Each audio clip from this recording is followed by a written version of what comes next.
A Voyage to the Country of the Houyhnhnms by Jonathan Swift.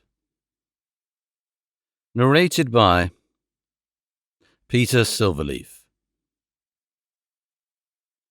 Chapter 1. The author sets out as captain of a ship. His men conspire against him, confine him a long time to his cabin, and set him on shore in an unknown land. He travels up into the country. The Yahoos, a strange sort of animal, described. The author meets two Houyhnhnms. I continued at home with my wife and children about 5 months, in a very happy condition, if I could have learned the lesson of knowing when I was well. I left my poor wife, big with child, and accepted an advantageous offer made me to be captain of the Adventurer, a stout merchantman of 350 tons.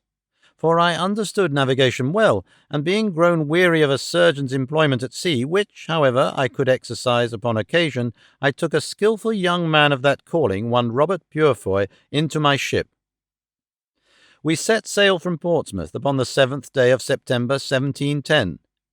On the 14th we met with Captain Pocock of Bristol at Tenerife, who was going to the Bay of Campeachy to cut logwood. On the 16th he was parted from us by a storm. I heard since my return that his ship foundered, and none escaped but one cabin boy. He was an honest man and a good sailor, but a little too positive in his own opinions, which was the cause of his destruction, as it had been with several others. For if he had followed my advice, he might have been safe at home with his family at this time, as well as myself. I had several men who died in my ship of calentures, so that I was forced to get recruits out of Barbados and the Leeward Islands, where I touched by the direction of the merchants who employed me, which I had soon too much cause to repent, for I found afterwards that most of them had been buccaneers. I had 50 hands on board, and my orders were that I should trade with the Indians in the South Sea, and make what discoveries I could. These rogues whom I had picked up debauched my other men, and they all formed a conspiracy to seize the ship and secure me, which they did one morning, rushing into my cabin and binding me hand and foot, threatening to throw me overboard if I offered to stir. I told them I was their prisoner and would submit. This they made me swear to do, and then they unbound me, only fastening one of my legs with a chain near my bed, and placed a sentry at my door with his piece charged, who was commanded to shoot me dead if I attempted my liberty. They sent me victuals and drink, and took the government of the ship to themselves. Their design was to turn pirates and plunder the Spaniards, which they could not do until they got more men. But first they resolved to sell the goods in the ship, and then go to Madagascar for recruits, several among them having died since my confinement. They sailed many weeks and traded with the Indians, but I knew not what course they took, being kept a close prisoner in my cabin, and expecting nothing less than to be murdered, as they often threatened me. Upon the 9th day of May, 1711, one James Welch came down to my cabin and said he had orders from the captain to set me ashore. I expostulated with him, but in vain. Neither would he so much as tell me as who their new captain was. They forced me into the longboat, letting me put on my best suit of clothes, which were as good as new, and take a small bundle of linen, but no arms except my hanger, and they were so civil as not to search my pockets, into which I conveyed what money I had, with some other little necessaries. They rowed about a league, and then set me down on a strand. I desired them to tell me what country it was. They all swore they knew no more than myself, but said that the captain, as they called him, was resolved, after they had sold the lading, to get rid of me in the first place where they could discover land. They pushed off immediately, advising me to make haste for fear of being overtaken by the tide, and so bade me farewell. In this desolate condition I advanced forward, and soon got upon firm ground, where I sat down on a bank to rest myself, and consider what I had best do. When I was a little refreshed, I went up into the country, resolving to deliver myself to the first savages I should meet, and purchase my life from them by some bracelets, glass rings, and other toys, which sailors usually provide themselves with in those voyages, and whereof I had some about me. The land was divided by long rows of trees, not regularly planted, but naturally growing, There was great plenty of grass and several fields of oats. I walked very circumspectly, for fear of being surprised or suddenly shot with an arrow from behind or on either side. I fell into a beaten road where I saw many tracks of human feet, and some of cows, but most of horses. At last I beheld several animals in a field, and one or two of the same kind sitting in trees. Their shape was very singular and deformed, which a little discomposed me, so that I lay down behind a thicket to observe them better. Some of them, coming forward near the place where I lay, gave me an opportunity of distinctly marking their form. Their heads and breasts were covered with a thick hair, some frizzled and others lank. They had beards like goats, and a long ridge of hair down their backs, and the fore parts of their legs and feet, but the rest of their bodies was bare, so that I might see their skins, which were of a brown-buff colour. They had no tails, nor any hair at all on their buttocks, except about the anus, which, I presume, nature had placed there to defend them as they sat on the ground. For this posture they used, as well as lying down, and often stood on their hind feet. They climbed high trees as nimbly as a squirrel, for they had strong extended claws before and behind, terminating in sharp points and hooked. They would often spring and bound and leap, with prodigious agility. The females were not so large as the males. They had long lank hair on their heads, but none on their faces, nor anything more than a sort of down on the rest of their bodies, except about the anus and pudenda. The dugs hung between their forefeet and often reached almost to the ground as they walked. The hair of both sexes was of several colours, brown, red, black, and yellow. Upon the whole, I never beheld in all my travels so disagreeable an animal, or one against which I naturally conceived so strong an antipathy. So that, thinking I had seen enough, full of contempt and aversion, I got up and pursued the beaten road, hoping it might direct me to the cabin of some Indian. I had not got far when I met one of these creatures full in my way and coming up directly to me. The ugly monster, when he saw me, distorted several ways every feature of his visage, and stared as at an object he had never seen before.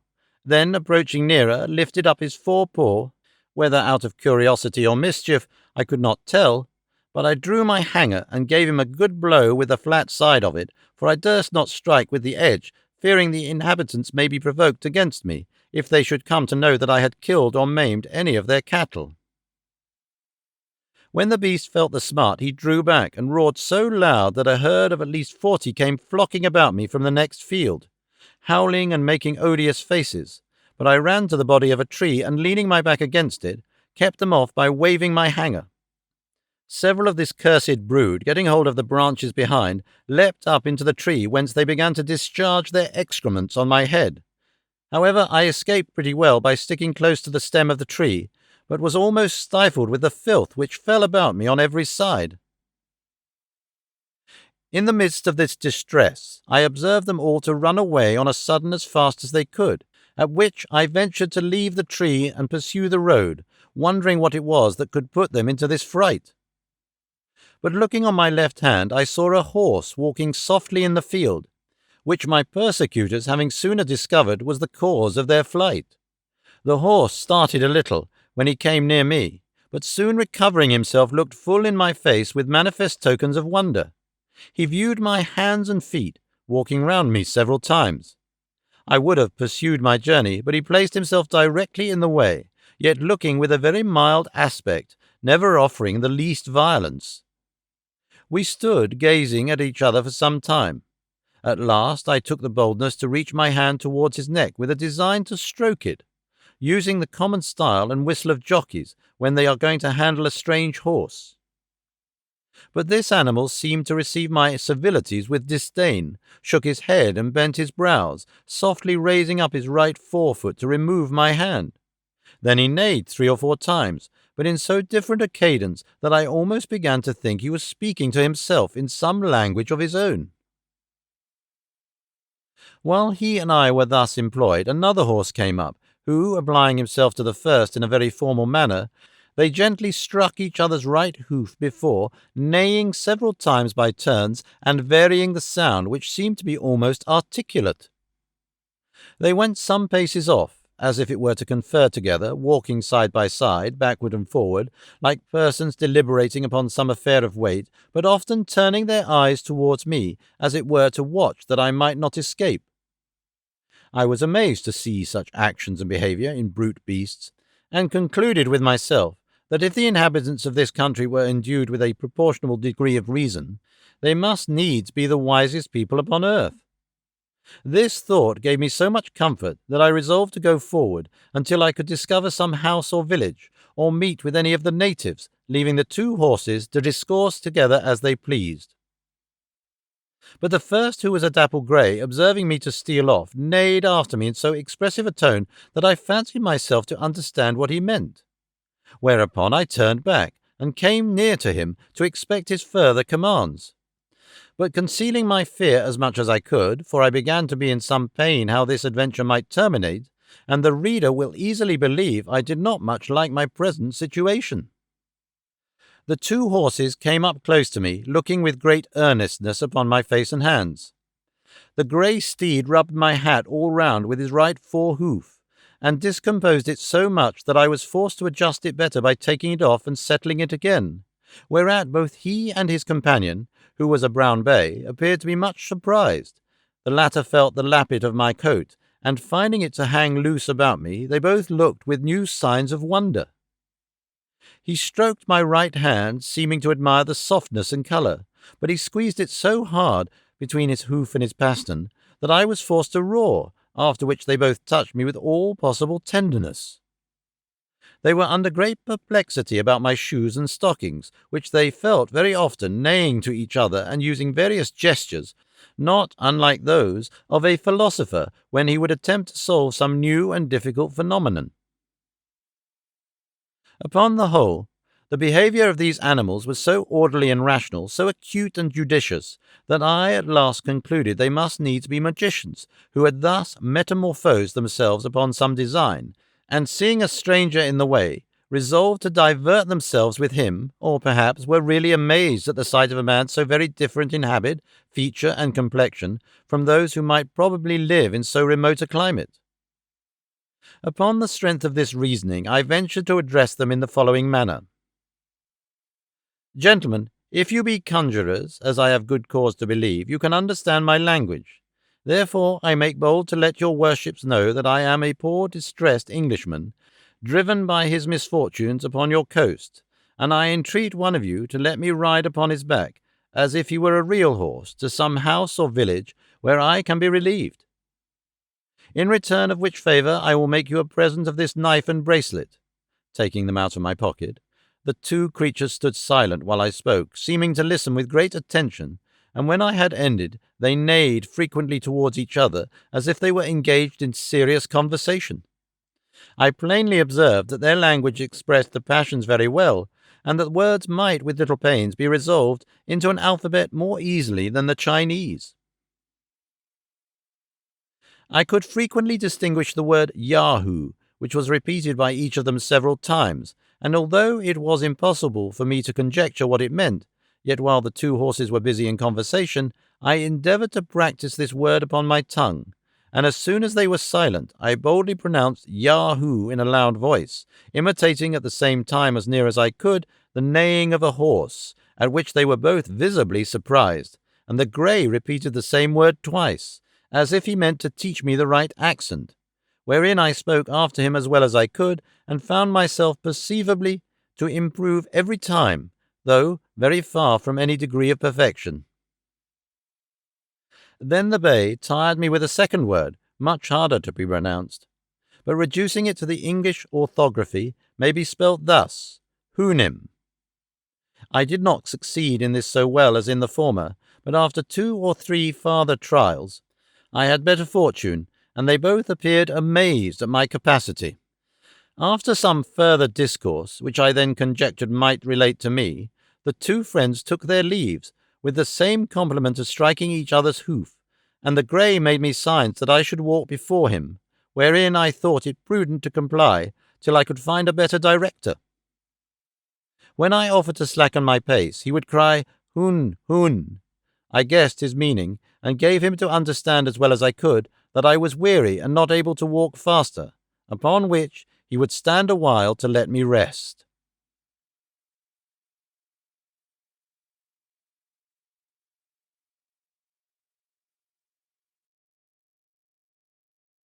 Chapter 2.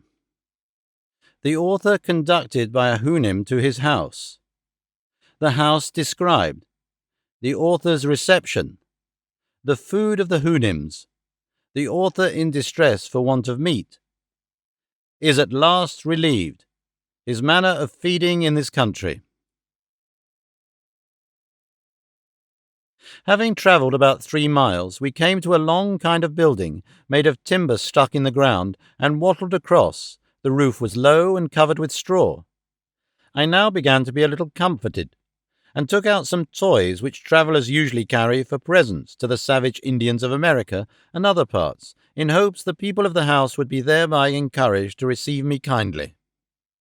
The horse made me a sign to go in first. It was a large room with a smooth clay floor and a rack and manger, extending the whole length on one side. There were 3 nags and 2 mares, not eating, but some of them sitting down upon their hams, which I very much wondered at, but I wondered more to see the rest employed in domestic business. These seemed but ordinary cattle. However, this confirmed my first opinion that a people who could so far civilize brute animals must needs excel in wisdom all the nations of the world. The grey came in just after, and thereby prevented any ill treatment which the others might have given me. He neighed to them several times in a style of authority, and received answers. Beyond this room there were 3 others, reaching the length of the house, to which you passed through 3 doors, opposite to each other in the manner of a vista. We went through the second room towards the third. Here the grey walked in first, beckoning me to attend. I waited in the second room, and got ready my presents for the master and mistress of the house. They were 2 knives, 3 bracelets of false pearls, a small looking-glass, and a bead necklace. The horse neighed 3 or 4 times, and I waited to hear some answers in a human voice, but I heard no other returns than in the same dialect, only 1 or 2 a little shriller than his. I began to think that this house must belong to some person of great note among them, because there appeared so much ceremony before I could gain admittance. But that a man of quality should be served all by horses was beyond my comprehension. I feared my brain was disturbed by my sufferings and misfortunes. I roused myself and looked about me in the room where I was left alone. This was furnished like the first, only after a more elegant manner. I rubbed my eyes often, but the same objects still occurred. I pinched my arms and sides to awake myself, hoping I might be in a dream. I then absolutely concluded that in all these appearances could be nothing else but necromancy and magic. But I had no time to pursue these reflections, for the grey horse came to the door and made me a sign to follow him into the third room, where I saw a very comely mare, together with a colt and foal, sitting on their haunches upon mats of straw, not unartfully made, and perfectly neat and clean. The mare soon after my entrance rose from her mat, and coming up close, after having nicely observed my hands and face, gave me a most contemptuous look, and turning to the horse I heard the word Yahoo often repeated betwixt them, the meaning of which I could not then comprehend, although it was the first I had learned to pronounce. But I was soon better informed, to my everlasting mortification, for the horse, beckoning to me with his head and repeating the Houyhnhnm as he did upon the road, which I understood was to attend him, led me out into a kind of court, where was another building at some distance from the house. Here we entered, and I saw 3 of those detestable creatures which I first met after my landing, feeding upon roots and the flesh of some animals, which I afterwards found to be that of asses and dogs, and now and then a cow, dead by accident or disease. They were all tied by the neck, with strong withes fastened to a beam. They held their food between the claws of their forefeet, and tore it with their teeth. The master horse ordered a sorrel nag, one of his servants, to untie the largest of these animals and take him into the yard. The beast and I were brought close together, and by our countenances diligently compared both by master and servant, who thereupon repeated several times the word Yahoo. My horror and astonishment are not to be described when I observed in this abominable animal a perfect human figure. The face of it indeed was flat and broad, the nose depressed, the lips large, and the mouth wide.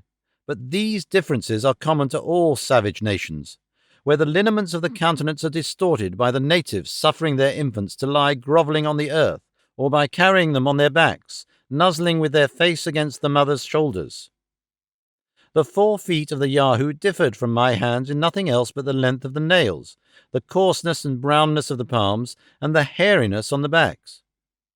There was the same resemblance between our feet, with the same difference, which I knew very well, though the horses did not, because of my shoes and stockings. The same in every part of our bodies, except as to hairiness and colour, which I have already described. The great difficulty that seemed to stick with the 2 horses was to see the rest of my body so very different from that of a Yahoo, for which I was obliged to my clothes, whereof they had no conception. The sorrel nag offered me a root, which he held, after their manner, as we shall describe, in its proper place, between his hoof and pastern. I took it in my hand, and, having smelt it, returned it to him again as civilly as I could. He brought out of the Yahoo's kennel a piece of ass's flesh, but it smelt so offensively that I turned from it with loathing. He then threw it to the Yahoo, by whom it was greedily devoured. He afterwards showed me a wisp of hay and a fetlock full of oats, but I shook my head to signify that neither of these were food for me. And indeed I now apprehended that I must absolutely starve if I did not get to some of my own species, for as to those filthy Yahoos, although there were fewer greater lovers of mankind at that time than myself, yet I confess I never saw any sensitive being so detestable on all accounts, and the more I came near them, the more hateful they grew while I stayed in that country. This the master horse observed by my behaviour, and therefore sent the Yahoo back to his kennel. He then put his 4 hoof to his mouth, at which I was much surprised, although he did it with ease and with a motion that appeared perfectly natural, and made other signs to know what I would eat. But I could not return him such an answer as he was able to apprehend, and, if he had understood me, I did not see how it was possible to contrive any way for finding myself nourishment. While we were thus engaged, I observed a cow passing by, whereupon I pointed to her and expressed a desire to go and milk her. This had its effect, for he led me back into the house and offered a mare servant to open a room where a good store of milk lay in earthen and wooden vessels, after a very orderly and cleanly manner. She gave me a large bowlful, of which I drank very heartily and found myself well refreshed. About noon I saw coming towards the house a kind of vehicle drawn like a sledge by 4 Yahoos. There was in it an old steed who seemed to be of quality. He alighted with his hind feet forward, having by accident got a hurt in his left forefoot. He came to dine with our horse, who received him with great civility. They dined in the best room, and had oats boiled in milk for the second course, which the old horse ate warm, but the rest cold. Their mangers were placed circular in the middle of the room, and divided into several partitions, round which they sat on their haunches upon bosses of straw. In the middle was a large rack, with angles answering to every partition of the manger, so that each horse and mare ate their own hay, and their own mash of oats and milk, with much decency and regularity. The behaviour of the young colt and foal appeared very modest, and that of the master and mistress extremely cheerful and complacent to their guest. The grey ordered me to stand by him, and much discourse passed between him and his friend concerning me, as I found by the strangers often looking on me, and the frequent repetition of the word Yahoo. I happened to wear my gloves, which the Master Grey observing seemed perplexed, discovering signs of wonder what I had done to my forefeet. He put his hoof 3 or 4 times to them, as if he would signify that I should reduce them to their former shape, which I presently did, pulling off both my gloves and putting them into my pocket. This occasioned further talk, and I saw the company was pleased with my behaviour, whereof I soon found the good effects. I was ordered to speak the few words I understood, and while they were at dinner the master taught me the names for oats, milk, fire, water, and some others, which I could readily pronounce after him, having from my youth a great facility in learning languages. When dinner was done, the master horse took me aside, and by signs and words made me understand the concern he was in that I had nothing to eat. Oats in their tongue are called Houyhnhnm. This word I pronounced 2 or 3 times, for although I had refused them at first sight, yet upon second thoughts I considered that I could contrive to make them a kind of bread, which might be sufficient with milk to keep me alive, till I could make my escape to some other country, and to creatures of my own species. The horse immediately ordered a white mare servant of his family to bring me a good quantity of oats in a sort of wooden tray. These I heated before the fire as well as I could, and rubbed them till the husks came off, which I made a shift to winnow from the grain. I ground and beat them between 2 stones, then took water, and made them into a paste or cake, which I toasted at the fire and ate warm with milk. It was at first a very insipid diet, though common enough in many parts of Europe, but grew tolerable by time, and having been often reduced to hard fare in my life, this was not the first experiment I had made how easily nature is satisfied, and I cannot but observe that I never had 1 hour's of sickness while I stayed in this island. It is true I sometimes made a shift to catch a rabbit or bird by springs made of Yahoo's hairs, and I often gathered wholesome herbs which I boiled and ate as salads with my bread, and now and then, for a rarity, I made a little butter and drank the whey. I was at first a great loss for salt, but custom soon reconciled me to the want of it, and I am confident that the frequent use of salt among us is an effect of luxury, and was first introduced only as a provocative to drink, except where it is necessary for preserving flesh in long voyages, or in places remote from great markets, for we observe no animal to be fond of it but man, and as to myself, when I left this country, it was a great while before I could endure the taste of it in anything that I ate. This is enough to say upon the subject of my diet, wherewith other travellers fill their books, as if the readers were personally concerned whether we fare well or ill. However, it was necessary to mention this matter, lest the world should think it impossible that I could find sustenance for 3 years in such a country and among such inhabitants. When it grew towards evening, the master horse ordered a place for me to lodge in. It was but 6 yards from the house, and separated from the stable of the Yahoos. Here I got some straw, and covering myself with my own clothes, slept very sound. But I was in a short time better accommodated, as the reader shall know hereafter, when I come to treat more particularly about my way of living.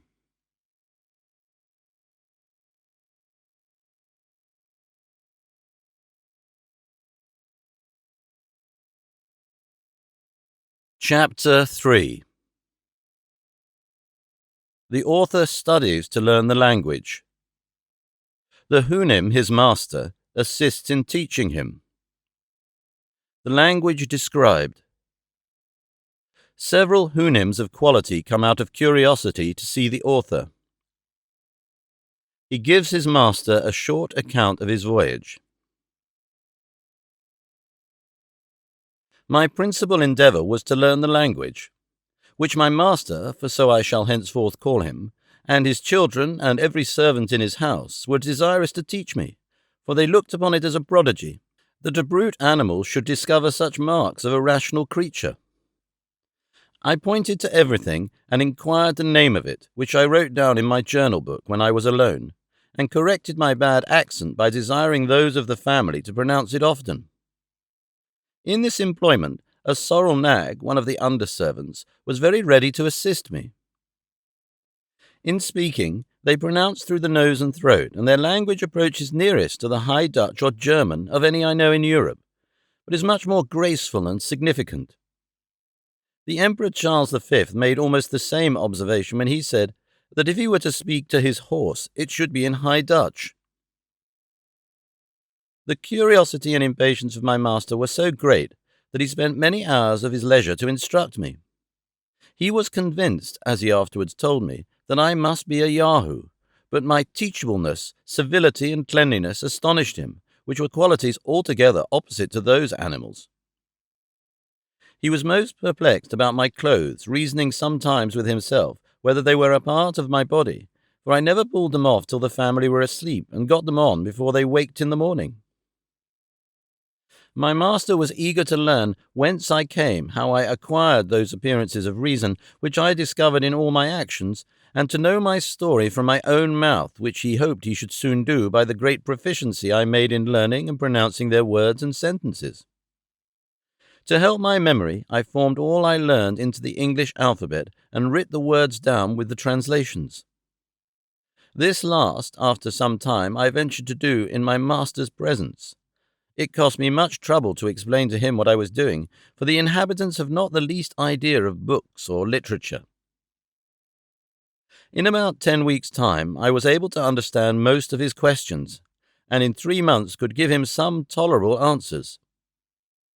He was extremely curious to know from what part of the country I came and how I was taught to imitate a rational creature, because the Yahoos, whom he saw I exactly resembled in my head, hands, and face, that were only visible, with some appearance of cunning and the strongest disposition to mischief, were observed to be the most unteachable of all brutes.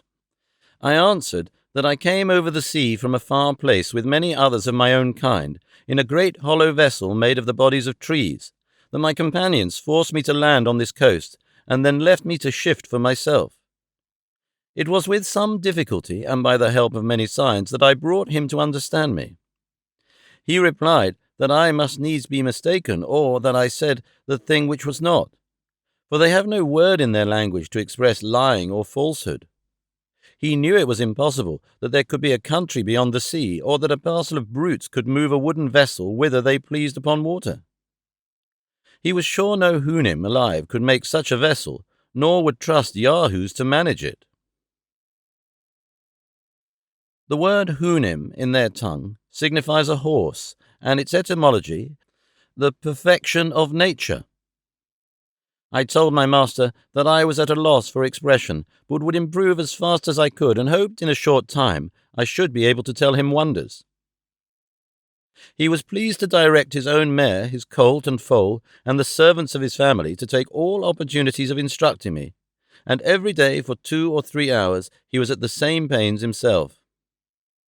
Several horses and mares of quality in the neighbourhood came often to our house, upon the report spread of a wonderful Yahoo that could speak like a Houyhnhnm, and seemed, in his words and actions, to discover some glimmerings of reason. These delighted to converse with me. They put many questions, and received such answers as I was able to return. By all these advantages I made so great a progress that, in 5 months from my arrival, I understood whatever was spoken, and could express myself tolerably well.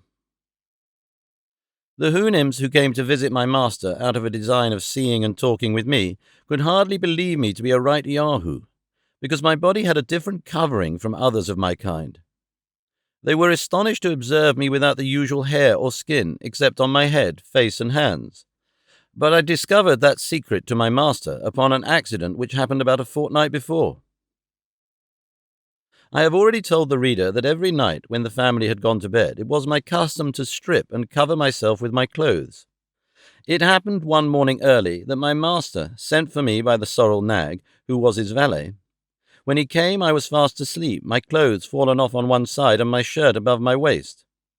I awaked at the noise he made, and observed him to deliver his message in some disorder, after which he went to my master, and in a great fright gave him a very confused account of what he had seen. This I presently discovered, for, going as soon as I was dressed to pay my attendance upon his honour, he asked me the meaning of what his servant had reported, that I was not the same thing when I slept, as I appeared to be at other times, that his veil assured him some part of me was white, some yellow, at least not so white, and some brown. I had hitherto concealed the secret of my dress, in order to distinguish myself as much as possible from that cursed race of Yahoos, but now I found it in vain to do so any longer. Besides, I considered that my clothes and shoes would soon wear out, which already were in a declining condition, and must be supplied by some contrivance from the hides of Yahoos or other brutes, whereby the whole secret would be known. I therefore told my master that in the country whence I came, those of my kind always covered their bodies with the hairs of certain animals prepared by art, as well as for decency, as to avoid the inclemencies of air, both hot and cold, of which, as to my own person, I would give him immediate conviction, if he pleased to command me, only desiring his excuse, if I did not expose those parts that nature taught us to conceal. He said, "My discourse was all very strange, but especially the last part, for he could not understand why nature should teach us to conceal what nature had given, that neither himself nor family were ashamed of any parts of their bodies. But, however, I might do as I pleased." Whereupon I first unbuttoned my coat and pulled it off. I did the same with my waistcoat. I drew off my clothes, stockings, and breeches. I let my shirt down to my waist and drew up the bottom, fastening it like a girdle about my middle to hide my nakedness. My master observed the whole performance with great signs of curiosity and admiration. He took up all my clothes in his pastern, one piece after another, and examined them diligently. He then stroked my body very gently, and looked round me several times, after which he said, it was plain I must be a perfect Yahoo, but that I differed very much from the rest of my species in the softness, whiteness, and smoothness of my skin, my want of hair in several parts of my body, the shape and shortness of my claws behind and before, and my affectation of walking continually on my two hinder feet. He desired to see no more, and gave me leave to put on my clothes again, for I was shuddering with cold. I expressed my uneasiness at his giving me so often the appellation of Yahoo, an odious animal, for which I had so utter a hatred and contempt. I begged he would forbear applying that word to me, and make the same order in his family and among his friends whom he suffered to see me. I requested likewise that the secret of my having a false covering to my body might be known to none but himself, at least as long as my present clothing should last. For as to what the sorrel nag, his valet, had observed, his honour might command him to conceal it. All this my master very graciously consented to, and thus the secret was kept till my clothes began to wear out, which I was forced to supply by several contrivances that shall hereafter be mentioned. In the meantime he desired I would go on with my utmost diligence to learn their language, because he was more astonished at my capacity for speech and reason than at the figure of my body, whether it were covered or not, adding that he waited with some impatience to hear the wonders which I promised to tell him. Thenceforward he doubled the pains he had been at to instruct me. He brought me into all company, and made them treat me with civility, because, as he told them privately, this would put me into a good humour and make me more diverting.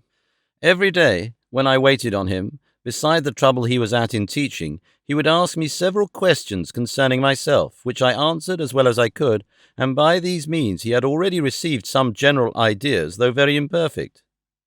It would be tedious to relate the several steps by which I advanced to a more regular conversation, but the first account I gave of myself, in any order and length, was to this purpose: that I came from a very far country, as I already had attempted to tell him, with about 50 more of my own species, that we travelled upon the seas in a great hollow vessel made of wood, and larger than his honour's house. I described the ship to him in the best terms I could, and explained, by the help of my handkerchief displayed, how it was driven forward by the wind.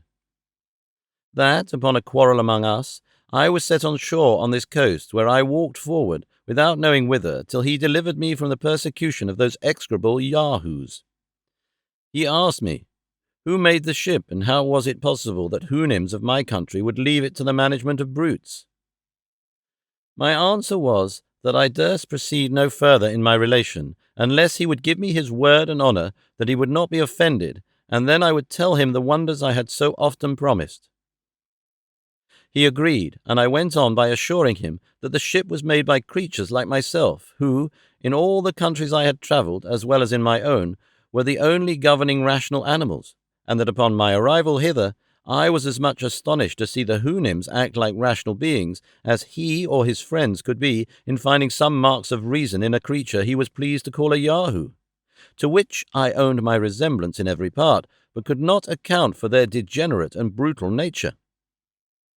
I said farther that if good fortune ever restored me to my native country, to relate my travels hither, as I resolved to do, everybody would believe that I said the thing that was not, that I invented the story out of my own head, and, with all possible respect to himself, his family and friends, and under his promise of not being offended, our countrymen would hardly think it probable that a Houyhnhnm should be the presiding creature of a nation, and a Yahoo the brute.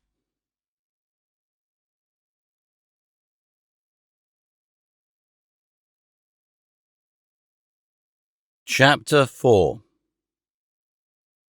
The Houyhnhnms' notion of truth and falsehood. The author's discourse disapproved by his master. The author gives a more particular account of himself and the accidents of his voyage. My master heard me with great appearances of uneasiness in his countenance, because doubting or not believing are so little known in this country, that the inhabitants cannot tell how to behave themselves under such circumstances. And I remember in frequent discourses with my master concerning the nature of manhood in other parts of the world, having occasion to talk of lying and false representation, it was with much difficulty that he comprehended what I meant, although he had otherwise a most acute judgment. For he argued thus, that the use of speech was to make us understand one another and to receive information of facts. Now, if anyone said the thing which was not, these ends were defeated, because I cannot properly be said to understand him, and I am so far from receiving information that he leaves me worse than in ignorance, for I am led to believe a thing black when it is white, and short when it is long. And these were all the notions he had concerning that faculty of lying, so perfectly well understood and so universally practiced among human creatures. To return from this digression, when I asserted that the Yahoos were the only governing animals in my country, which my master said was altogether past his conception, he desired to know whether he had Houyhnhnms among us, and what was their employment. I told him we had great numbers, that in summer they grazed in the fields, and in winter they were kept in houses with hay and oats, where Yahoo's servants were employed to rub their skins smooth, comb their manes, pick their feet, serve them with food, and make their beds. I understand you well, said my master. It is now very plain from all you have spoken, that whatever share of reason the Yahoos pretend to, the Houyhnhnms are your masters. I heartily wish your Yahoos would be so tractable. I begged his honour would please to excuse me from proceeding any further, because I was very certain that the account he expected from me would be highly displeasing. But he insisted in commanding me to let me know the best and the worst. I told him he should be obeyed. I owned that the Houyhnhnms among us, whom we called horses, were the most generous and comely animals we had, that they excelled in strength and swiftness, and when they belonged to persons of quality, were employed in travelling, racing, or drawing chariots. They were treated with much kindness and care, till they fell into diseases, or became foundered in their feet. But then they were sold, and used to all kind of drudgery till they died, after which their skins were stripped and sold for what they were worth, and their bodies left to be devoured by dogs and birds of prey. But the common race of horses had not so good fortune, being kept by farmers and carriers and other mean people, who put them to greater labour, and fed them worse. I described as well as I could our way of riding, the shape and use of a bridle, a saddle, a spur, and a whip, of harness and wheels. I added that we fastened plates of a certain hard substance called iron at the bottom of their feet, to preserve their hoofs from being broken by the stony ways on which we often travelled. My master, after some expressions of great indignation, wondered how we dared to venture upon a Houyhnhnm's back, for he was sure that the weakest servant in his house would be able to shake off the strongest Yahoo, or, by lying down and rolling on his back, squeeze the brute to death. I answered that our horses were trained up, from 3 or 4 years old, to the several uses we intended them for, that if any of them proved intolerably vicious, they were employed for carriages, that they were severely beaten, while they were young, for any mischievous tricks, that the males designed for the common use of riding or draught were generally castrated about 2 years after their birth, to take down their spirits and make them more tame and gentle, that they were indeed sensible of rewards and punishments, but his honour would please to consider that they had not the least tincture of reason, any more than the Yahoos in this country. It put me to the pains of many circumlocutions to give my master a right idea of what I spoke, for their language does not abound in variety of words, because their wants and passions are fewer than among us. But it is impossible to express his noble resentment at our savage treatment of the Houyhnhnm race, particularly after I had explained the manner and use of castrating horses among us, to hinder them from propagating their kind, and to render them more servile. He said, If it were possible there could be any country where yahoos alone were endured with reason, they certainly must be the governing animal, because reason in time will always prevail against brutal strength. But considering the frame of our bodies, and especially of mine, he thought no creature of equal bulk was so ill-contrived for employing that reason in the common offices of life. Whereupon he desired to know whether those among whom I lived resembled me or the yahoos of his country. I assured him that I was as well shaped as most of my age, but the younger and the females were much more soft and tender, and the skins of the latter generally as white as milk.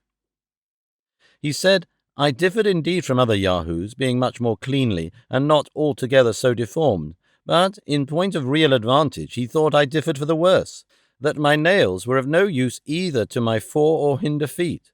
As to my forefeet, he could not properly call them by that name, for he never observed me to walk upon them, that they were too soft to bear the ground, that I generally went with them uncovered.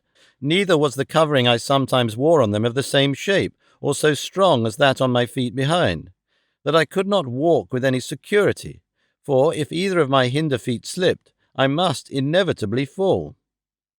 He then began to find fault with other parts of my body. The flatness of my face, the prominence of my nose, mine eyes placed directly in front, so that I could not look on either side without turning my head, that I was not able to feed myself without lifting one of my forefeet to my mouth, and therefore nature had placed those joints to answer that necessity. He knew not what could be the use of those several clefts and divisions in my feet behind, that those were too soft to bear the hardness and sharpness of stones without a covering made from the skin of some other brute, that my whole body wanted a fence against heat and cold, which I was forced to put on and off every day, with tediousness and trouble, and lastly, that he observed every animal in this country naturally to abhor the yahoos, whom the weaker avoided and the stronger drove from them. So that, supposing us to have the gift of reason, he could not see how it were possible to cure that natural antipathy, which every creature discovered against us, nor consequently how we could tame and render them serviceable. However, he would, as he said, debate the matter no farther, because he was more desirous to know my own story, the country where I was born, and the several actions and events of my life before I came hither. I assured him how extremely desirous I was that he should be satisfied on every point, but I doubted much whether it would be possible for me to explain myself on several subjects, whereof his honour could have no conception, because I saw nothing in his country to which I could resemble them. That, however, I would do my best, and strive to express myself by similitudes, humbly desiring his assistance when I wanted proper words, which he was pleased to promise me. I said my birth was of honest parents in an island called England, which was remote from his country, as many days' journey as the strongest of his honour's servants could travel in the annual course of the sun, that I was bred a surgeon, whose trade it is to cure wounds and hurts in the body, gotten by accident or violence, that my country was governed by a female man whom we called Queen, that I left it to get riches, whereby I might maintain myself and family when I should return, that in my last voyage I was commander of the ship, and had about 50 yahoos under me, many of which died at sea, and I was forced to supply them by others picked out from several nations, that our ship was twice in danger of being sunk, the first time by a great storm, and the second by striking against a rock. Here my master interposed by asking me, how could I persuade strangers out of different countries to venture with me after the losses I had sustained and the hazards I had run? I said, they were fellows of desperate fortunes, forced to fly from places of their birth on account of their poverty or their crimes. Some were undone by lawsuits, others spent all they had in drinking, whoring, and gaming. Others fled for treason, many for murder, theft, poisoning, robbery, perjury, forgery, coining false money, for committing rapes or sodomy, for flying from their colours or deserting to the enemy, and most of them had broken prison. None of these durst return to their native countries, for fear of being hanged or of starving in jail, and therefore they were under the necessity of seeking a livelihood in other places. During this discourse my master was pleased to interrupt me several times. I had made use of many circumlocutions in describing to him the nature of the several crimes for which most of our crew had been forced to fly their country. This labour took up several days' conversation, but he was able to comprehend me. He was wholly at a loss to know what could be the use or necessity of practising those vices. To clear up which, I endeavoured to give some ideas of the desire of power and riches, of the terrible effects of lust, intemperance, malice, and envy. All this I was forced to define and describe by putting cases and making suppositions. After which, like one whose imagination was struck with something never seen or heard of before, he would lift up his eyes with amazement and indignation. Power, government, war, law, punishment, and 1,000 other things had no terms wherein that language could express them, which made the difficulty almost insuperable, to give my master any conception of what I meant. But being of an excellent understanding, much improved by contemplation and converse, he at last arrived at a competent knowledge of what human nature in our parts of the world is capable to perform, and desired I would give him some particular account of that land which we call Europe, but especially of my own country.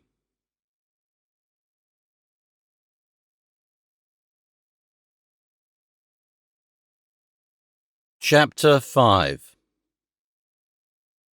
The author, at his master's command, informs him of the state of England, the causes of war among the princes of Europe.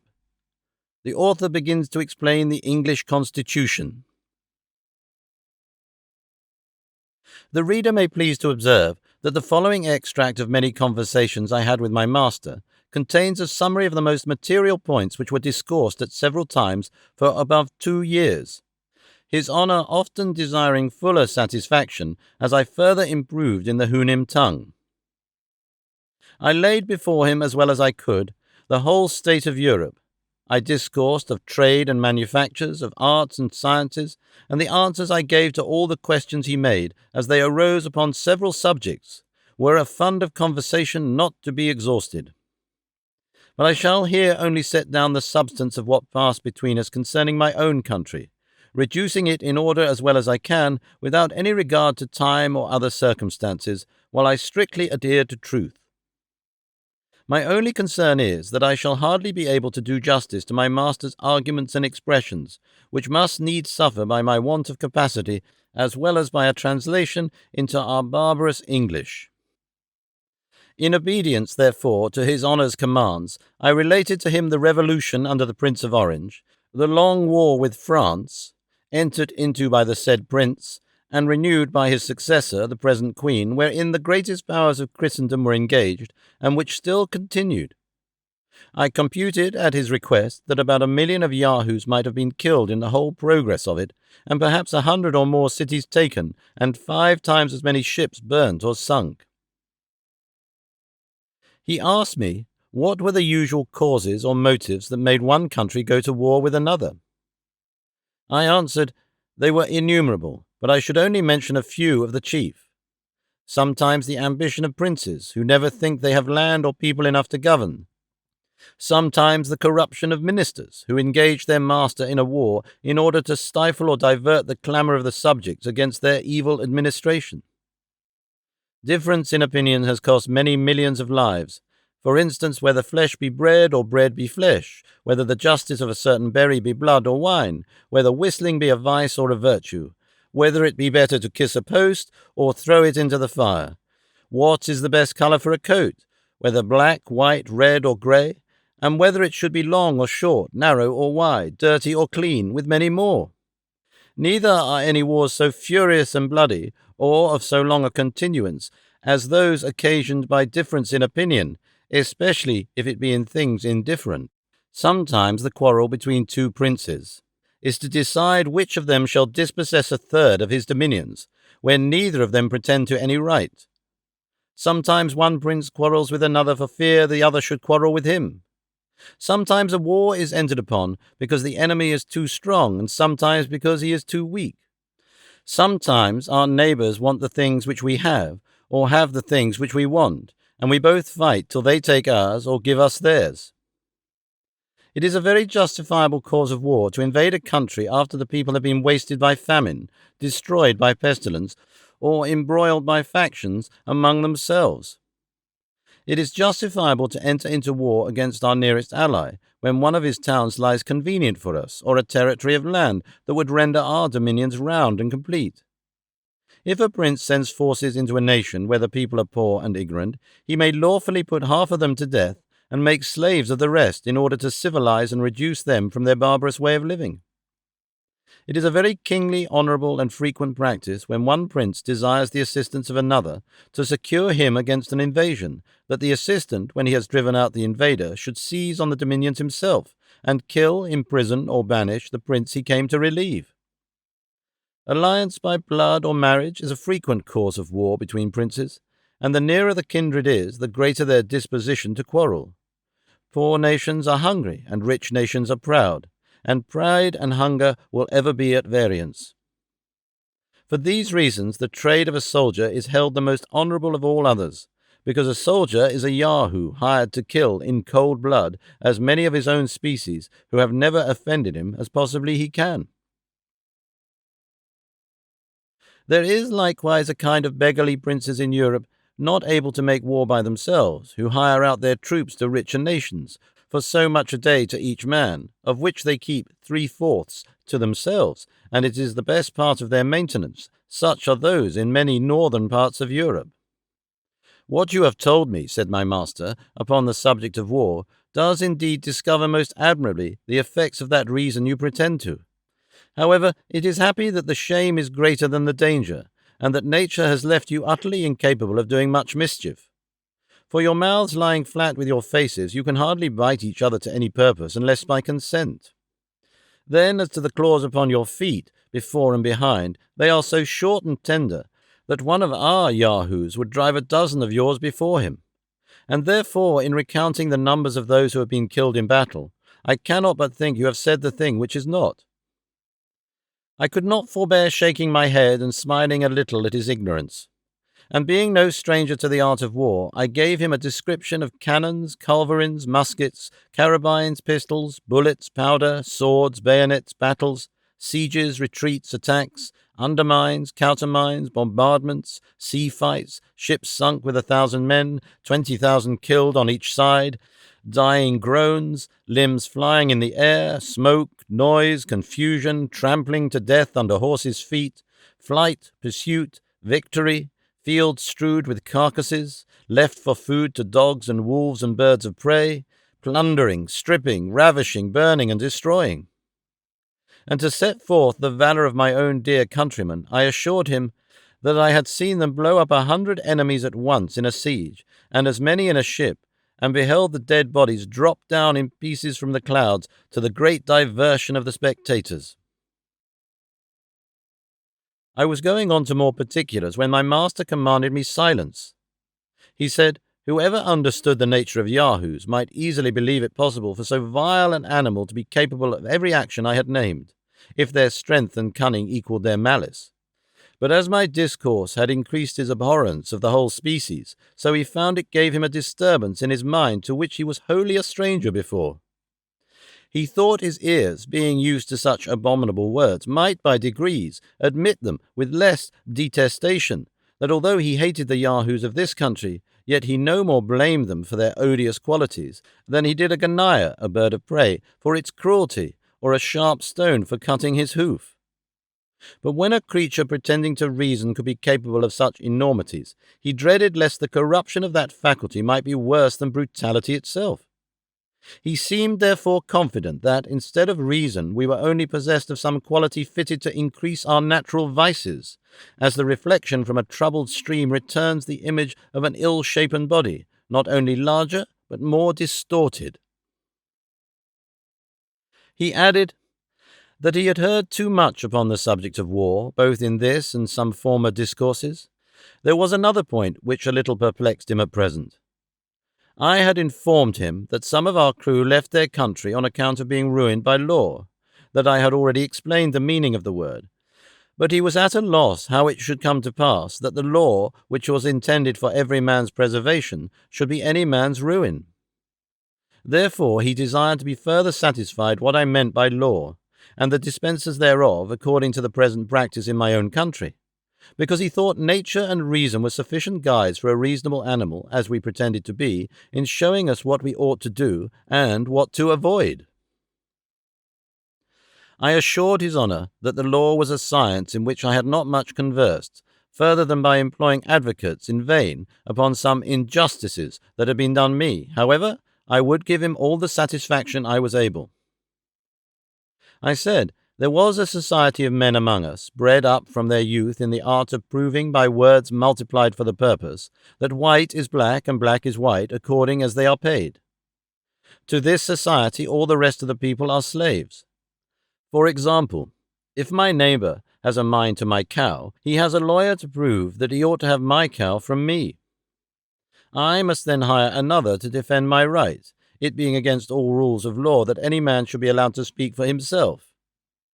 Now, in this case, I, who am the right owner, lie under two great disadvantages. First, my lawyer, being practised almost from his cradle in defending falsehood, is quite out of his element when he would be an advocate for justice, which is an unnatural office he always attempts with great awkwardness, if not with ill will. The second disadvantage is that my lawyer must proceed with great caution, or else he will be reprimanded by the judges and abhorred by his brethren as one that would lessen the practice of the law. And therefore I have but two methods to preserve my cow. The first is to gain over my adversary's lawyer with a double fee, who will then betray his client by insinuating that he hath justice on his side. The second way is for my lawyer to make my cause appear as unjust as he can, by allowing the cow to belong to my adversary, and this, if it be skilfully done, will certainly bespeak the favour of the bench.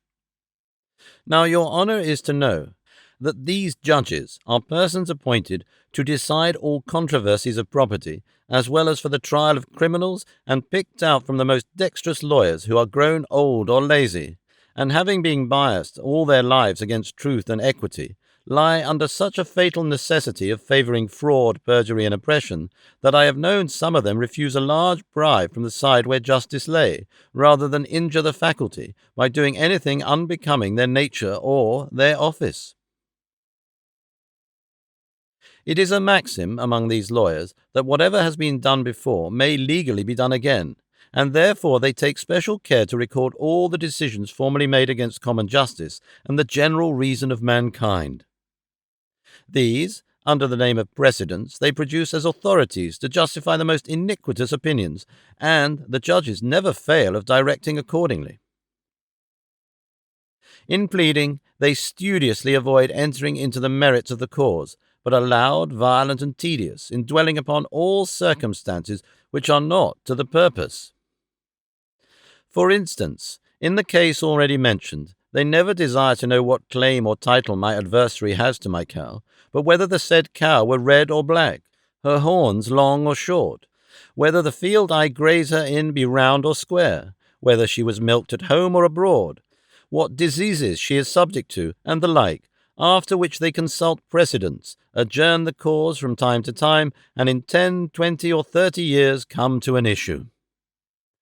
It is likewise to be observed that this society has a peculiar cant and jargon of their own, that no other mortal can understand, and wherein all their laws are written, which they take special care to multiply, whereby they have wholly confounded the very essence of truth and falsehood, of right and wrong, so that it will take 30 years to decide whether the field left me by my ancestors for 6 generations belongs to me, or to a stranger 300 miles off. In the trial of persons accused for crimes against the state, the method is much more short and commendable. The judge first sends to sound the disposition of those in power, after which he can easily hang or save a criminal, strictly preserving all due forms of law.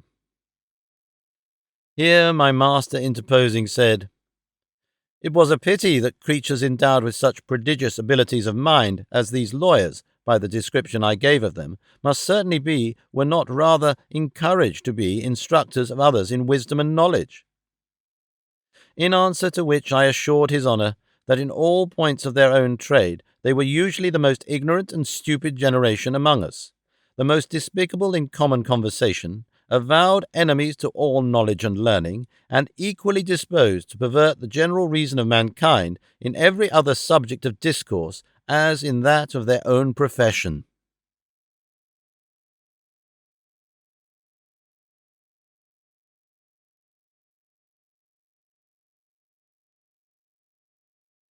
Chapter 6. A continuation of the state of England under Queen Anne. The character of a First Minister of State in European courts.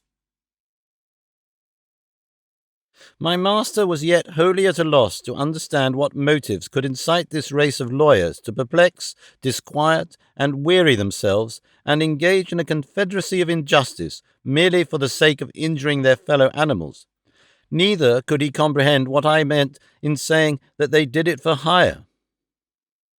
Whereupon I was at much pains to describe to him the use of money, the materials it was made of, and the value of the metals. That when a Yahoo had got a great store of this precious substance, he was able to purchase whatever he had a mind to, the finest clothing, the noblest houses, great tracts of land, the most costly meats and drinks, and have his choice of the most beautiful females.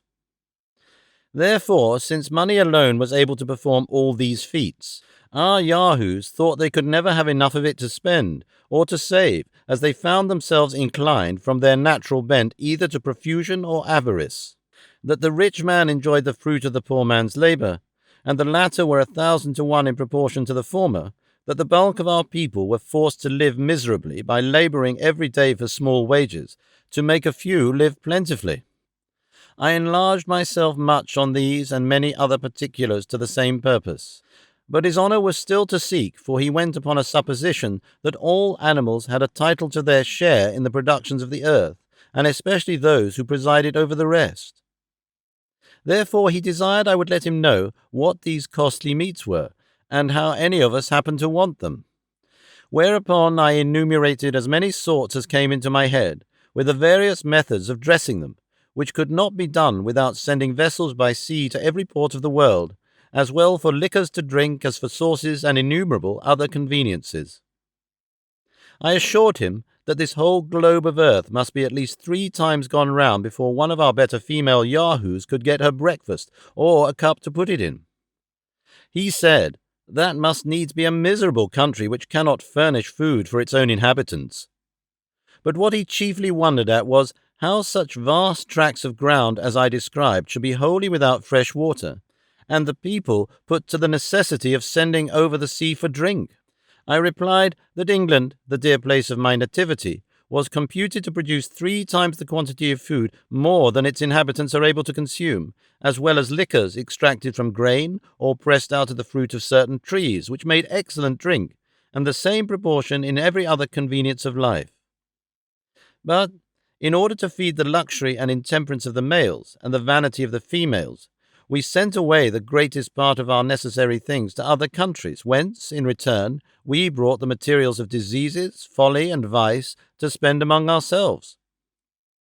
Hence it follows of necessity that vast numbers of our people are compelled to seek their livelihood by begging, robbing, stealing, cheating, pimping, flattering, suborning, forswearing, forging, gaming, lying, fawning, hectoring, voting, scribbling, stargazing, poisoning, whoring, canting, libelling, free-thinking, and the like occupations, every one of which terms I was at much pains to make him understand. That wine was not imported among us from foreign countries to supply the want of water or other drinks, but because it was a sort of liquid which made us merry by putting us out of our senses, diverted all melancholy thoughts, begat wild extravagant imaginations in the brain, raised our hopes and banished our fears, suspended every office of reason for a time, and deprived us of the use of our limbs till we fell into a profound sleep, although it must be confessed that we always awaked sick and dispirited, and that the use of this liquor filled us with diseases which made our lives uncomfortable and short. But beside all this, the bulk of our people supported themselves by furnishing the necessities or conveniences of life to the rich and to each other. For instance, when I am at home, and dressed as I ought to be, I carry on my body the workmanship of 100 tradesmen. The building and furniture of my house employ as many more, and 5 times the number to adorn my wife. I was going on to tell him of another sort of people who get their livelihood by attending the sick, having upon some occasions informed His Honour that many of my crew had died of diseases. But here it was with the utmost difficulty that I brought him to apprehend what I meant. He could easily conceive that a Houyhnhnm grew weak and heavy a few days before his death, or by some accident might hurt a limb, but that nature, who works all things to perfection, should suffer any pains to breed in our bodies, he thought impossible, and desired to know the reason of so unaccountable an evil. I told him we fed on 1,000 things which operated contrary to each other, that we ate when we were not hungry and drank without the provocation of thirst, that we sat whole nights drinking strong liquors without eating a bit, which disposed us to sloth, inflamed our bodies, and precipitated or prevented digestion, that prostitute female yahoos acquired a certain malady, which bred rottenness in the bones of those who fell into their embraces, that this and many other diseases were propagated from father to son, so that great numbers came into the world with complicated maladies upon them, that it would be endless to give him a catalogue of all diseases incident to human bodies, for they would not be fewer than 500 or 600, spread over every limb and joint. In short, every part, external and intestine, having diseases appropriated to itself. To remedy which, there was a sort of people bred up among us in the profession or pretence of curing the sick. But because I had some skill in the faculty, I would, in gratitude to His Honour, let him know the whole mystery and method by which they proceed. Their fundamental is that all diseases arise from repletion, whence they conclude that a great evacuation of the body is necessary, either through the natural passage or upwards at the mouth. Their next business is from herbs, minerals, gums, oils, shells, salts, juices, seaweed, excrements, barks of trees, serpents, toads, frogs, spiders, dead men's flesh and bones, birds, beasts, and fishes, to form a composition for smell and taste, the most abominable, nauseous, and detestable they can possibly contrive, which the stomach immediately rejects with loathing, and this they call vomit, or else, from the same storehouse with some other poisonous additions, they command us to take in at the orifice above or below, just as the physician then happens to be disposed, a medicine equally annoying and disgustful to the bowels, which, relaxing the belly, drives down all before it, and this they call a purge or a clyster. For nature, as the physicians allege, having intended the superior anterior orifice only for the intromission of solids and liquids, and the inferior posterior for ejection, these artists ingeniously considering that in all diseases nature is forced out of her seat, therefore to replace her in it, the body must be treated in a manner directly contrary by interchanging the use of each orifice, forcing solids and liquids at the anus, and making evacuations at the mouth. But, besides real diseases, we are subject to many that are only imaginary, for which the physicians have invented imaginary cures.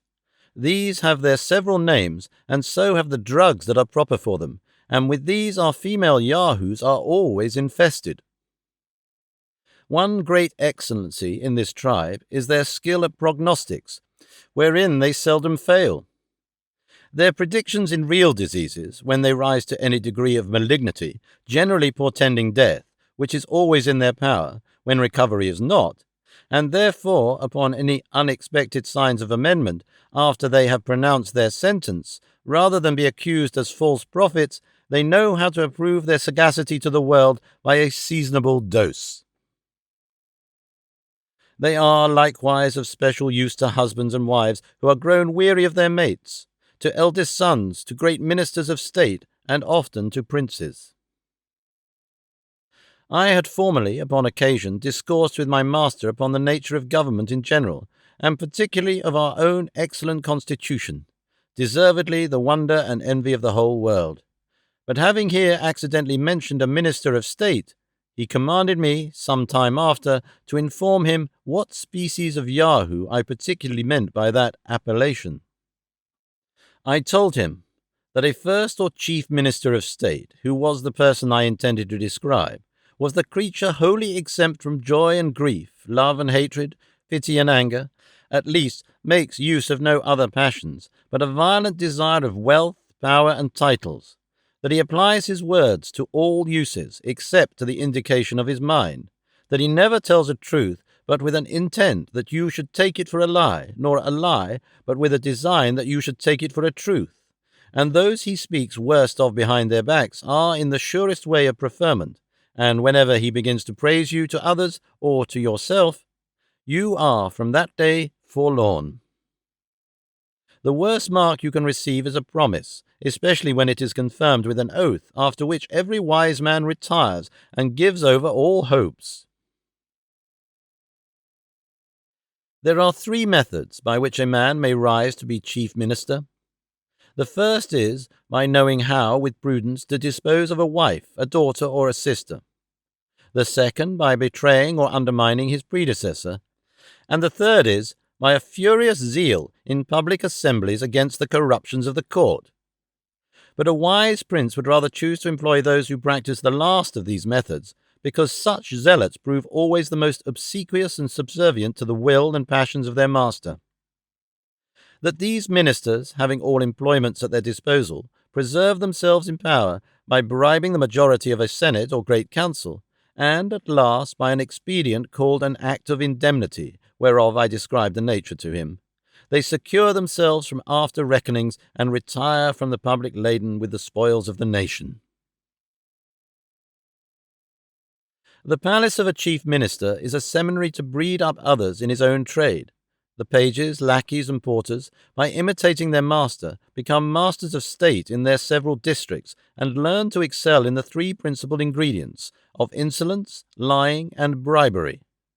Accordingly, they have a subaltern court paid to them by persons of the best rank, and sometimes by the force of dexterity and impudence arrive through several gradations to be successors to their lord. He is usually governed by a decayed wench or favourite footman, who are the tunnels through which all graces are conveyed, and may properly be called, in the last resort, the governors of the kingdom. One day, in discourse, my master, having heard me mention the nobility of my country, was pleased to make me a compliment which I could not pretend to deserve. That he was sure I must have been born of some noble family, because I far exceeded in shape, colour, and cleanliness all the yahoos of his nation, although I seemed to fail in strength and agility, which must be imputed to my different way of living from those other brutes, and besides, I was not only endowed with the faculty of speech, but likewise with some rudiments of reason, to a degree that with all his acquaintance I passed for a prodigy.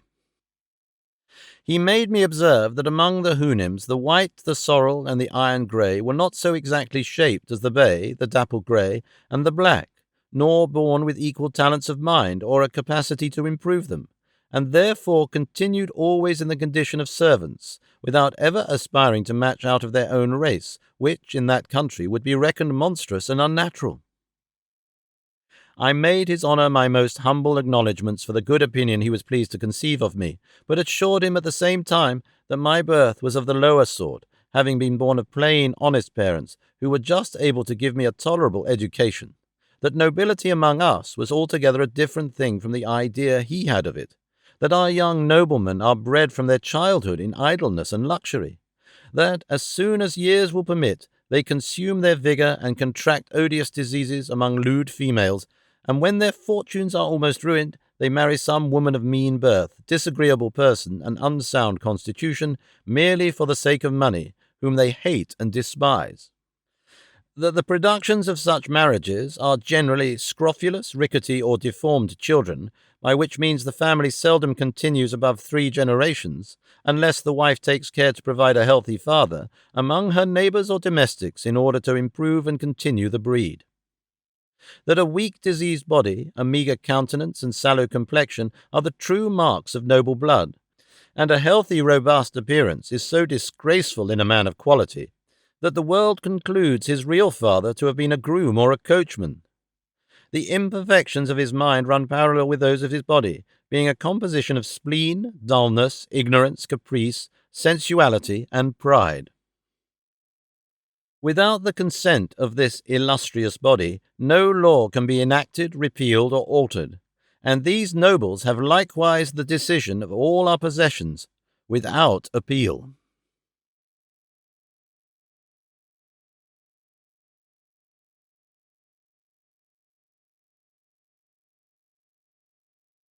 Chapter 7.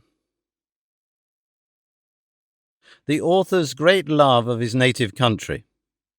His master's observations upon the constitution and administration of England, as described by the author, with parallel cases and comparisons. His master's observations upon human nature. The reader may be disposed to wonder how I could prevail on myself to give so free a representation of my own species among a race of mortals who are already too apt to conceive the vilest opinion of humankind, from that entire congruity between me and their yahoos.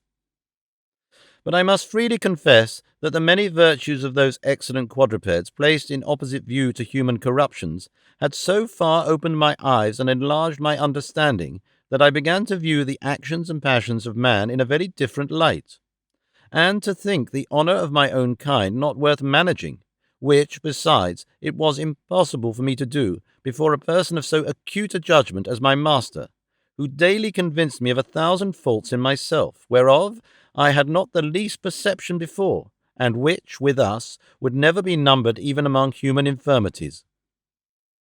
I had likewise learned from his example an utter detestation of all falsehood or disguise, and truth appeared so amiable to me that I determined upon sacrificing everything to it.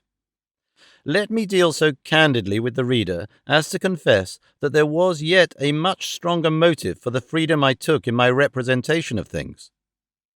I had not yet been a year in this country before I contracted such a love and veneration for the inhabitants that I entered on a firm resolution never to return to humankind, but to pass the rest of my life among these admirable Houyhnhnms, in the contemplation and practice of every virtue, where I could have no example or incitement of vice. But it was decreed by fortune, my perpetual enemy, that so great a felicity should not fall to my share. However, it is now some comfort to reflect that in what I said of my countrymen I extenuated their faults as much as I durst before so strict an examiner, and upon every article gave as favourable a turn as the matter would bear. For indeed, who is there alive that will not be swayed by his bias and partiality to the place of his birth? I have related the substance of several conversations I had with my master during the greatest part of the time I had the honour to be in his service, but have indeed for brevity's sake omitted much more than is here set down. When I had answered all his questions, and his curiosity seemed to be fully satisfied, he sent for me one morning early, and commanded me to sit down at some distance, an honour which he had never before conferred upon me. He said he had been very seriously considering my whole story, as far as it related both to myself and my country, that he looked upon us as a sort of animals, to whose share, by what accident he could not conjecture, some small pittance of reason had fallen, whereof we made no other use than by its assistance to aggravate our natural corruptions, and to acquire new ones which nature had not given us, that we disarmed ourselves of the few abilities she had bestowed, had been very successful in multiplying our original wants, and seemed to spend our whole lives in vain endeavours to supply them by our own inventions, that, as to myself, it was manifest I had neither the strength nor agility of a common yahoo, that I walked infirmly on my hinder feet, had found out a contrivance to make my claws of no use or defence, and to remove the hair from my chin, which was intended as a shelter from the sun and the weather. Lastly, that I could neither run with speed nor climb trees like my brethren, as he called them, the yahoos in his country.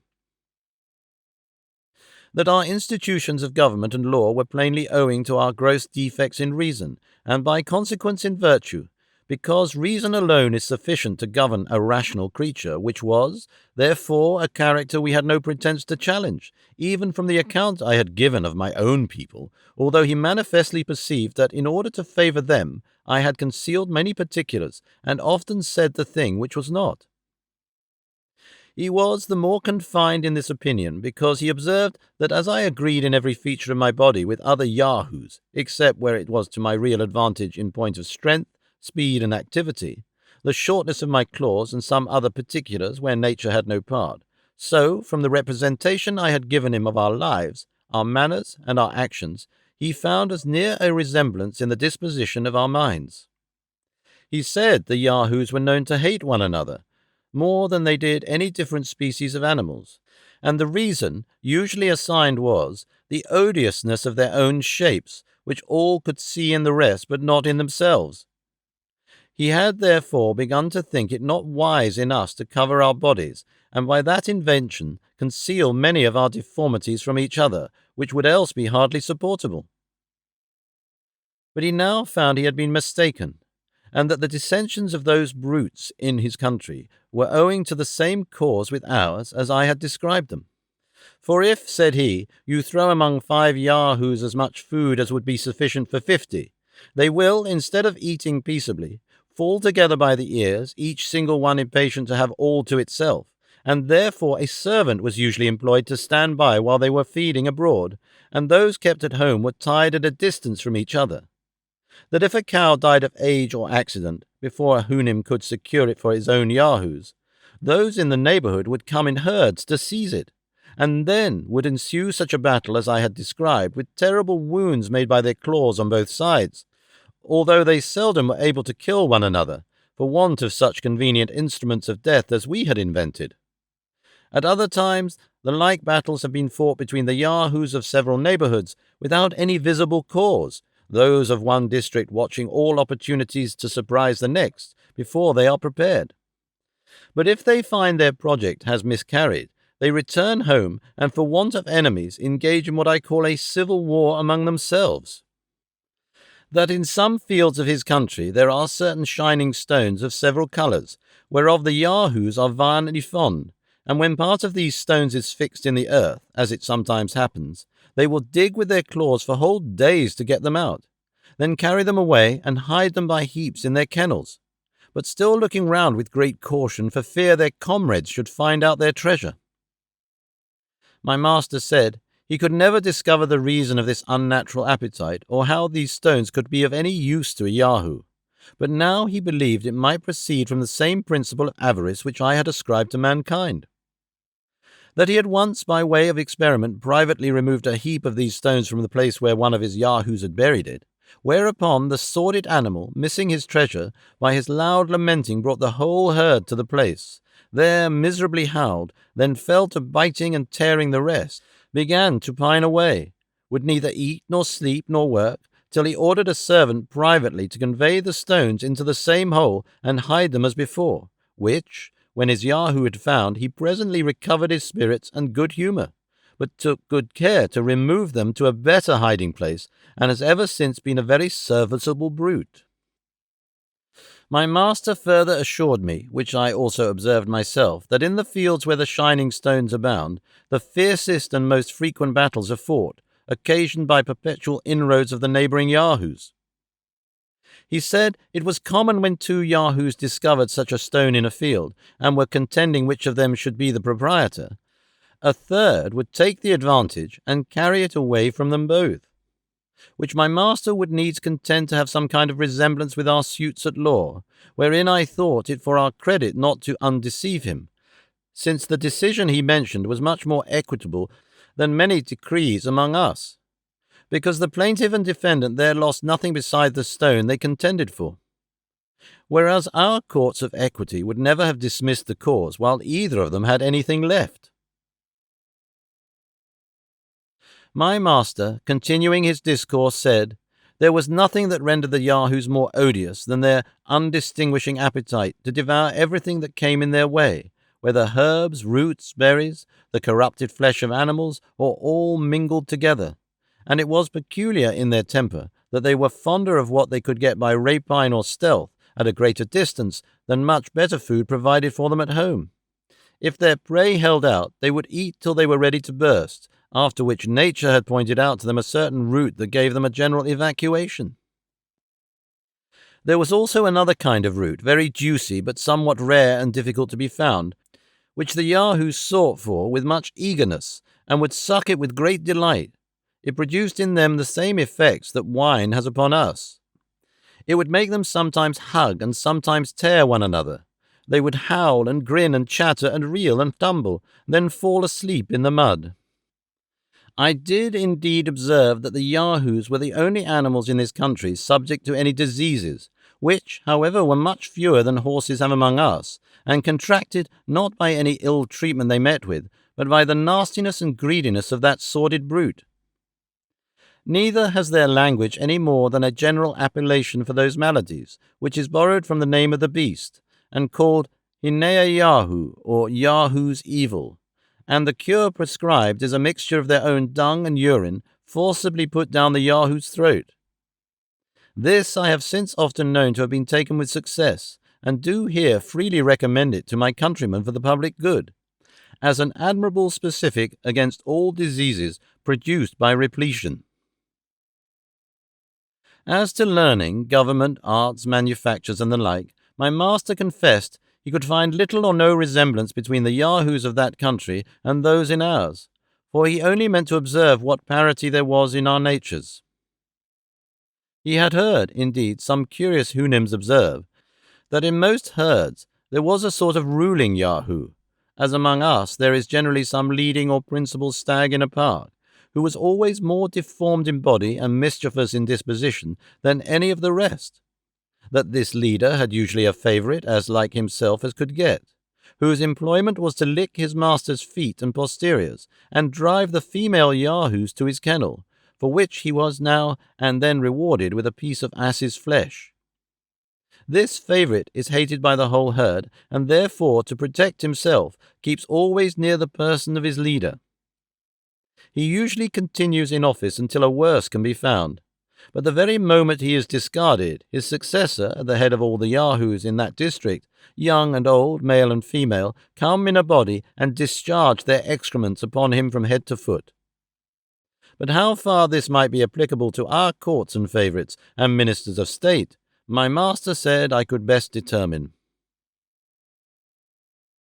I durst make no return to this malicious insinuation, which debased human understanding below the sagacity of a common hound, who has judgment enough to distinguish and follow the cry of the ablest dog in the pack, without being ever mistaken. My master told me there were some qualities remarkable in the Yahoos, which he had not observed me to mention, or at least very slightly, in the accounts I had given of humankind. He said those animals, like other brutes, had their females in common, but in this they differed, that the she-Yahoo would admit the males while she was pregnant, and that the hes would quarrel and fight with the females as fiercely as does with each other, both which practices were such degrees of infamous brutality as no other sensitive creature ever arrived at.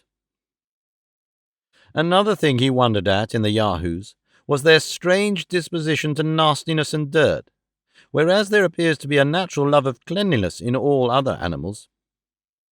As to the two former accusations, I was glad to let them pass without any reply, because I had not a word to offer upon them in defence of my species, which, otherwise, I certainly had done from my own inclinations.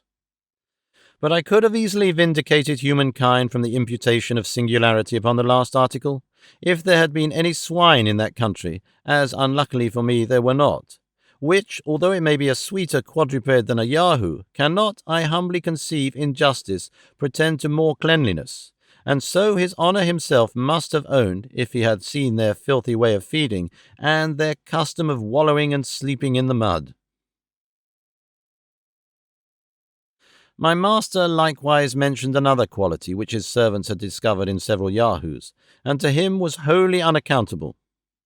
He said a fancy would sometimes take a Yahoo to retire into a corner, to lie down and howl and groan, and spurn away all that came near him, although he were young and fat, wanted neither food nor water, nor did the servant imagine what could possibly ail him.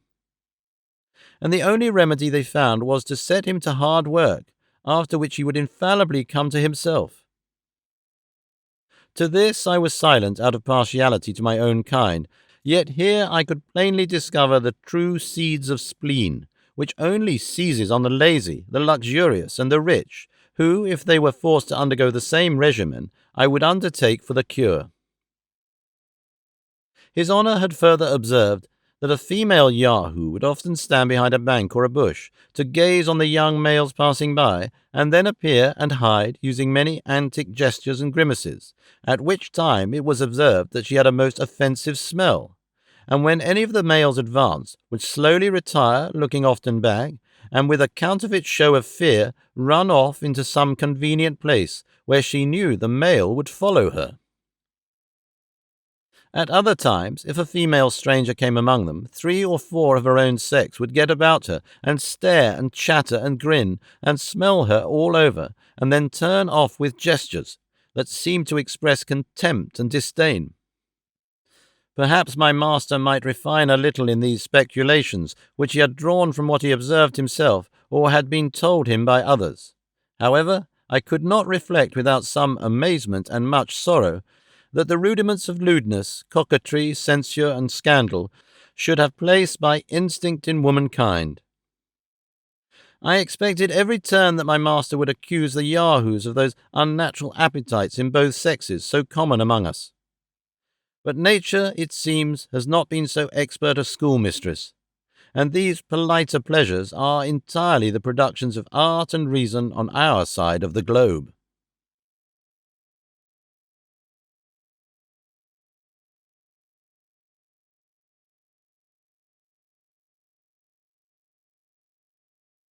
Chapter 8. The author relates several particulars of the yahoos, the great virtues of the Houyhnhnms, the education and exercise of their youth, their general assembly.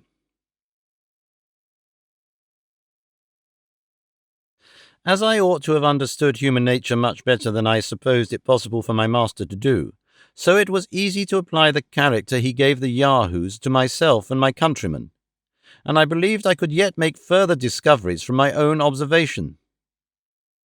I therefore often begged his honour to let me go among the herds of yahoos in the neighbourhood, to which he always very graciously consented, being perfectly convinced that the hatred I bore these brutes would never suffer me to be corrupted by them, and his honour ordered one of his servants, a strong sorrel nag, very honest and good-natured, to be my guard, without whose protection I durst not undertake such adventures. For I have already told the reader how much I was pestered by these odious animals upon my first arrival, and afterwards failed very narrowly, 3 or 4 times, of falling into their clutches, when I happened to stray at any distance without my hanger. And I have reason to believe that they had some imagination that I was of their own species, which I often assisted myself by stripping up my sleeves, and showing my naked arms and breasts in their sight, when my protector was with me. At which times they would approach as near as they durst, and imitate my actions after the manner of monkeys, but ever with great signs of hatred, as a tame jackdaw with cap and stockings is always persecuted by the wild ones, when he happens to be got among them. They are prodigiously nimble from their infancy. However, I once caught a young male of 3 years old, and endeavoured by all marks of tenderness to make it quiet, but the little imp fell a-squalling and scratching and biting with such violence that I was forced to let it go, and it was high time, for a whole troop of old ones came about us at the noise, but finding the cub was safe, for away it ran, and my sorrel nag being by, they durst not venture near us. I observed the young animal's flesh to smell very rank, and the stink was somewhat between a weasel and a fox, but much more disagreeable. I forgot another circumstance, and perhaps I might have the reader's pardon if it were wholly omitted, that while I held the odious vermin in my hands, it voided its filthy excrements of a yellow liquid substance all over my clothes. But by good fortune there was a small brook hard by, where I washed myself as clean as I could, although I durst not come into my master's presence until I were sufficiently aired. By what I could discover, the yahoos appeared to be the most unteachable of all animals, their capacity never reaching higher than to draw or carry burdens. Yet I am of opinion this defect arises chiefly from a perverse, restive disposition, for they are cunning, malicious, treacherous, and revengeful. They are strong and hardy, but of a cowardly spirit, and by consequence insolent, abject, and cruel. It is observed that the red-haired of both sexes are more libidinous and mischievous than the rest, whom yet they much exceed in strength and activity. The Houyhnhnms keep the yahoos for present use in huts not far from the house, but the rest are sent abroad to certain fields, where they dig up roots, eat several kinds of herbs, and search about for carrion, or sometimes catch weasels and Houyhnhnms, a sort of wild rat, which they greedily devour. Nature has taught them to dig deep holes with their nails on the side of a rising ground, wherein they lie by themselves, only the kennels of the females are larger, sufficient to hold 2 or 3 cubs.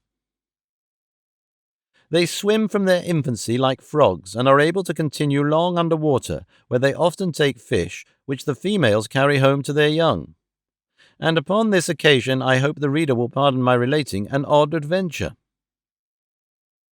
Being one day abroad with my protector the sorrel nag, and the weather exceeding hot, I entreated him to let me bathe in a river that was near.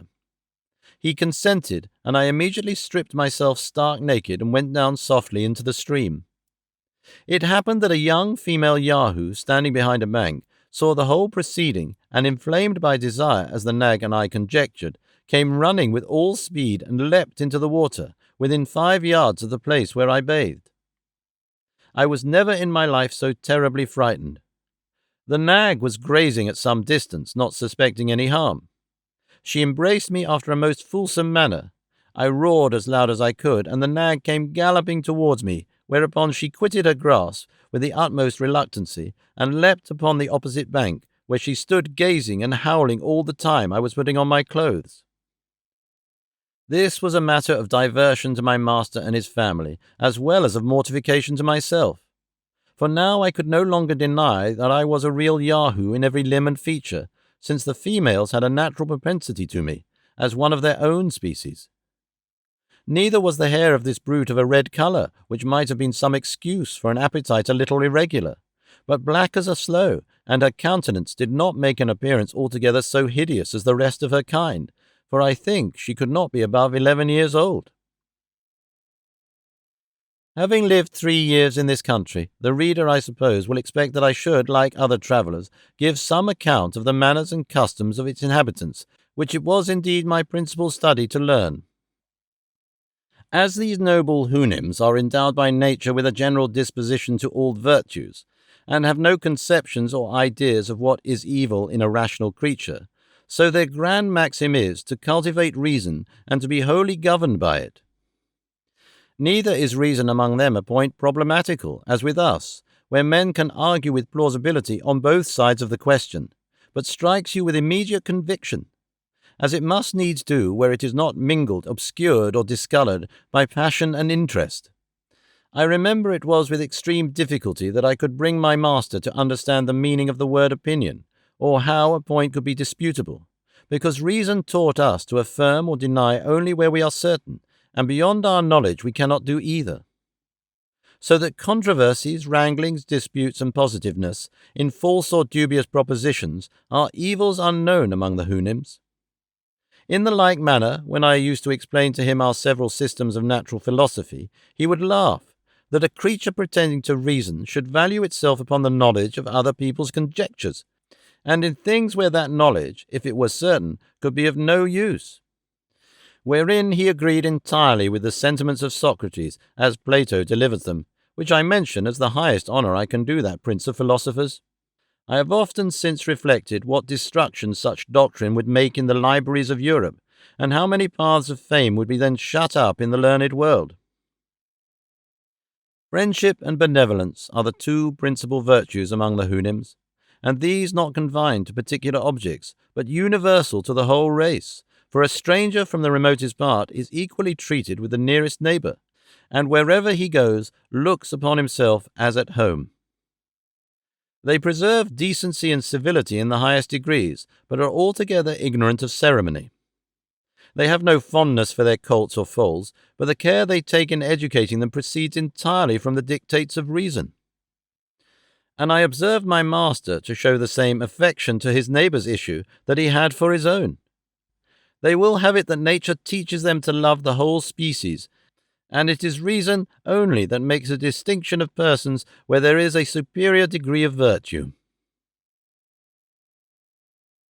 When the matron Houyhnhnms have produced one of each sex, they no longer accompany with their consorts, except they lose one of their issue by some casualty, which very seldom happens, but in such case they meet again, or when the like accident befalls a person whose wife is past bearing, some other couple bestow on him one of their own colts, and then go together again until the mother is pregnant.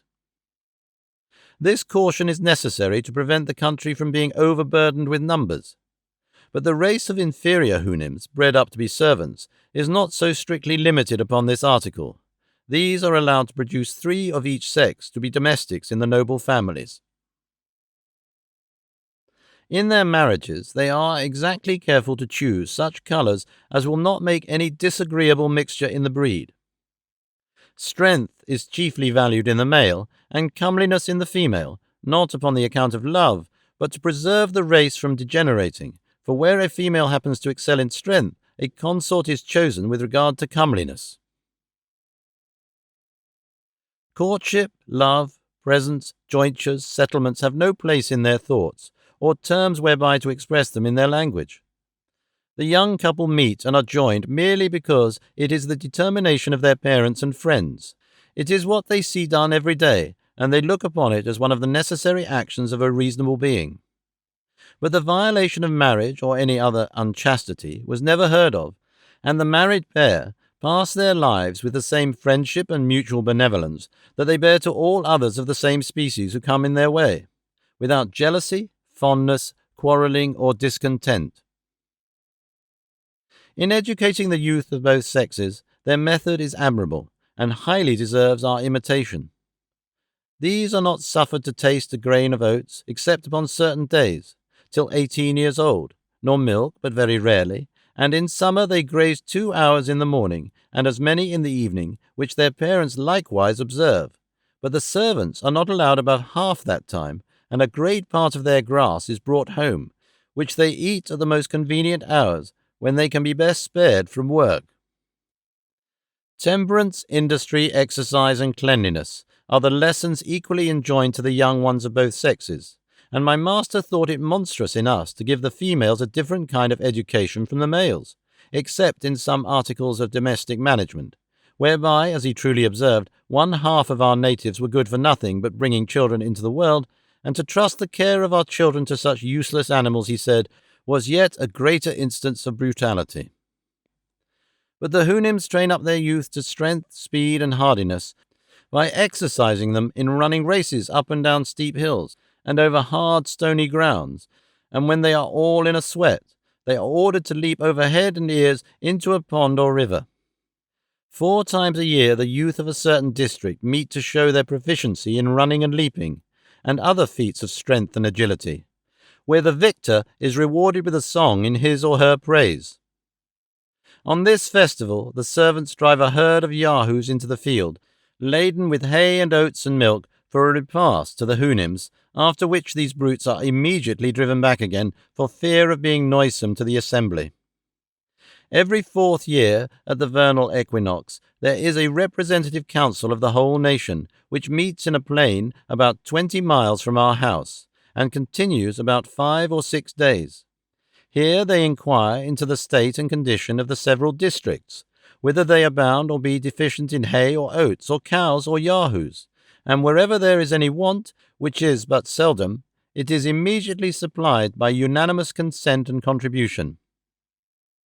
Here likewise the regulation of children is settled, as for instance, if a Houyhnhnm has 2 males, he changes one of them with another that has 2 females, and when a child has been lost by any casualty, where the mother is past breeding, it is determined what family in the district shall breed another to supply the loss.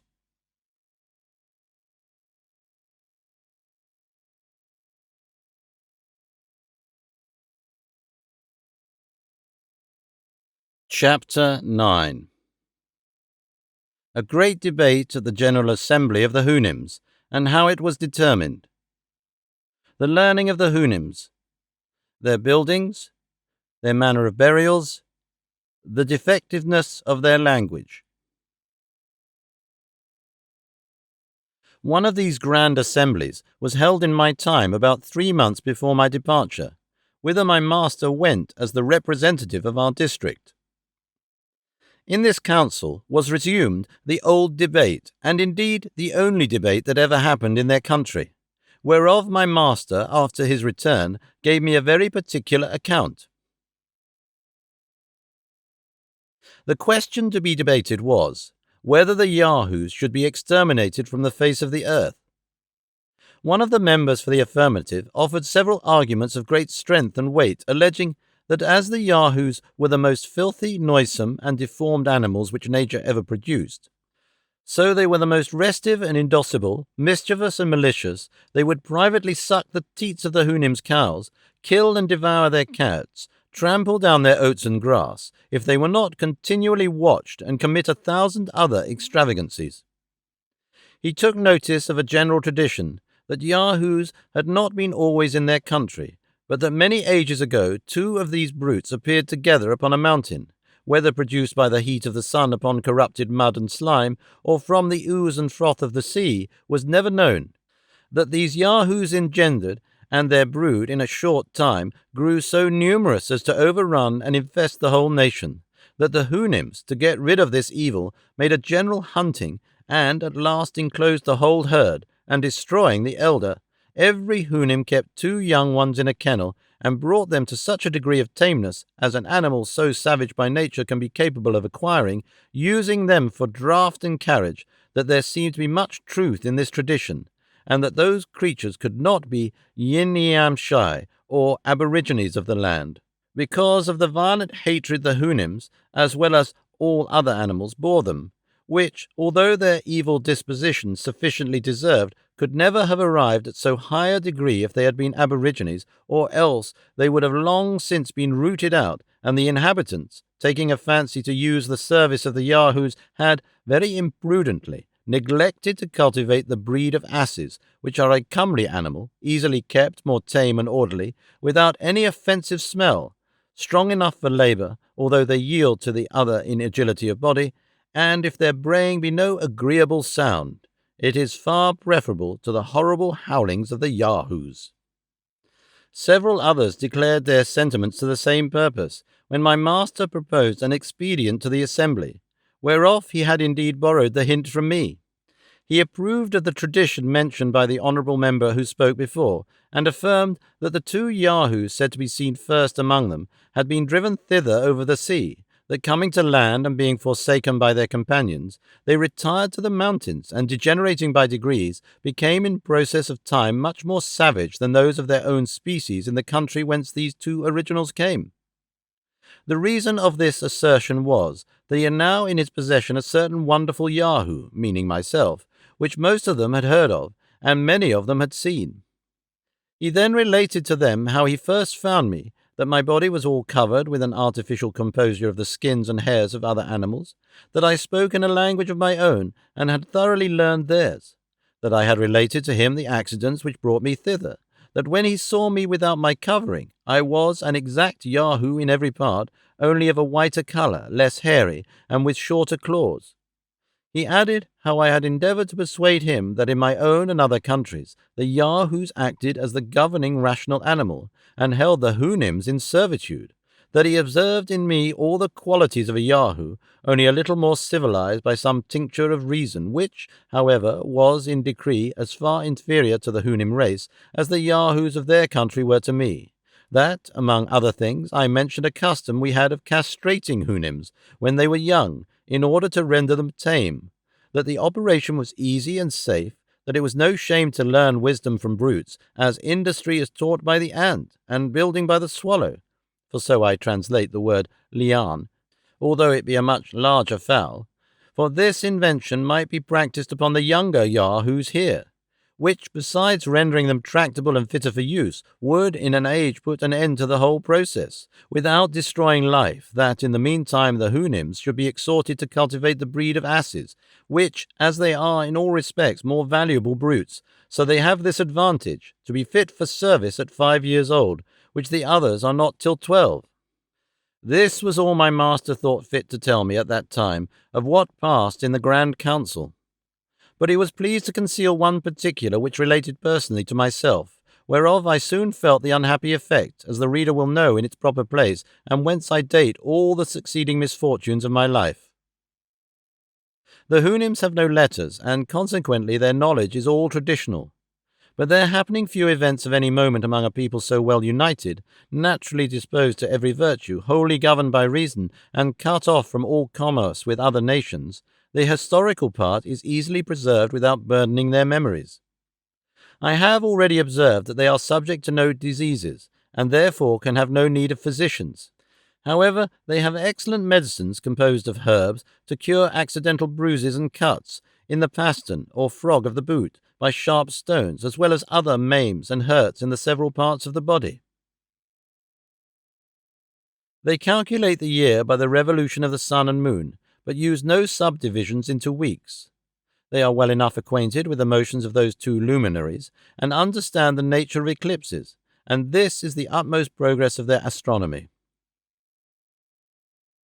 In poetry, they must be allowed to excel all other mortals, wherein the justness of their similes, and the minuteness as well as exactness of their descriptions are indeed inimitable. Their verses abound very much in both of these, and usually contain either some exalted notions of friendship and benevolence, or the praises of those who were victors in races and other bodily exercises. Their buildings, although very rude and simple, are not inconvenient, but well contrived to defend them from all injuries of cold and heat. They have a kind of tree which at 40 years old loosens in the root, and falls with the first storm. It grows very straight, and being pointed like stakes with a sharp stone, for the Houyhnhnms know not the use of iron. They stick them erect in the ground about 10 inches asunder, and then weave in oat straw, or sometimes wattles, between them. The roof is made after the same manner, and so are the doors. The Houyhnhnms use the hollow part between the pastern and the hoof of their forefoot, as we do our hands, and this with greater dexterity than I could at first imagine. I have seen a white mare of our family thread a needle, which I lent her on purpose, with that joint. They milk their cows, reap their oats, and do all the work which requires hands in the same manner. They have a kind of hard flints which, by grinding against other stones, they form into instruments that serve instead of wedges, axes, and hammers. With tools made of these flints they likewise cut their hay and reap their oats, which they grow naturally in several fields. The Yahoos draw home the sheaves in carriages, and the servants tread them in certain covered huts to get out the grain, which is kept in stores. They make a rude kind of earthen and wooden vessels, and bake the former in the sun. If they can avoid casualties, they die only of old age, and are buried in the obscurest places that can be found, their friends and relations expressing neither joy nor grief at their departure, nor does the dying person discover the least regret that he is leaving the world, any more than if he were upon returning home from a visit to one of his neighbours. I remember my master having once made an appointment with a friend and his family to come to his house, upon some affair of importance. On the day fixed, the mistress and her 2 children came very late. She made 2 excuses. First, for her husband, who, as she said, happened that very morning to Houyhnhnm. The word is strongly expressive in their language, but not easily rendered into English. It signifies to retire to his first mother. Her excuse for not coming sooner was that her husband dying late in the morning, she was a good while consulting her servants about a convenient place where his body should be laid, and I observed she behaved herself at our house as cheerfully as the rest. She died about 3 months after. They live generally to 70 or 75 years, very seldom to 80. Some weeks before their death they feel a gradual decay, but without pain. During this time they are much visited by their friends, because they cannot go abroad with their usual ease and satisfaction. However, about 10 days before their death, which they seldom fail in computing, they return the visits that have been made them by those who are nearest in the neighbourhood, being carried in a convenient sledge drawn by Yahoos, which vehicle they use not only upon this occasion, but when they grow old upon long journeys, or when they are lamed by an accident, and therefore when the dying Houyhnhnms return those visits, they take a solemn leave of their friends, as if they were going to some remote part of the country where they design to pass the rest of their lives. I know not whether it may be worth observing that the Houyhnhnms have no word in their language to express anything that is evil, except what they borrow from the deformities or ill qualities of the Yahoos. Thus they denote the folly of a servant, an omission of a child, a stone that cuts their feet, a continuance of foul or unseasonable weather, and the like by adding to each epithet of Yahoo.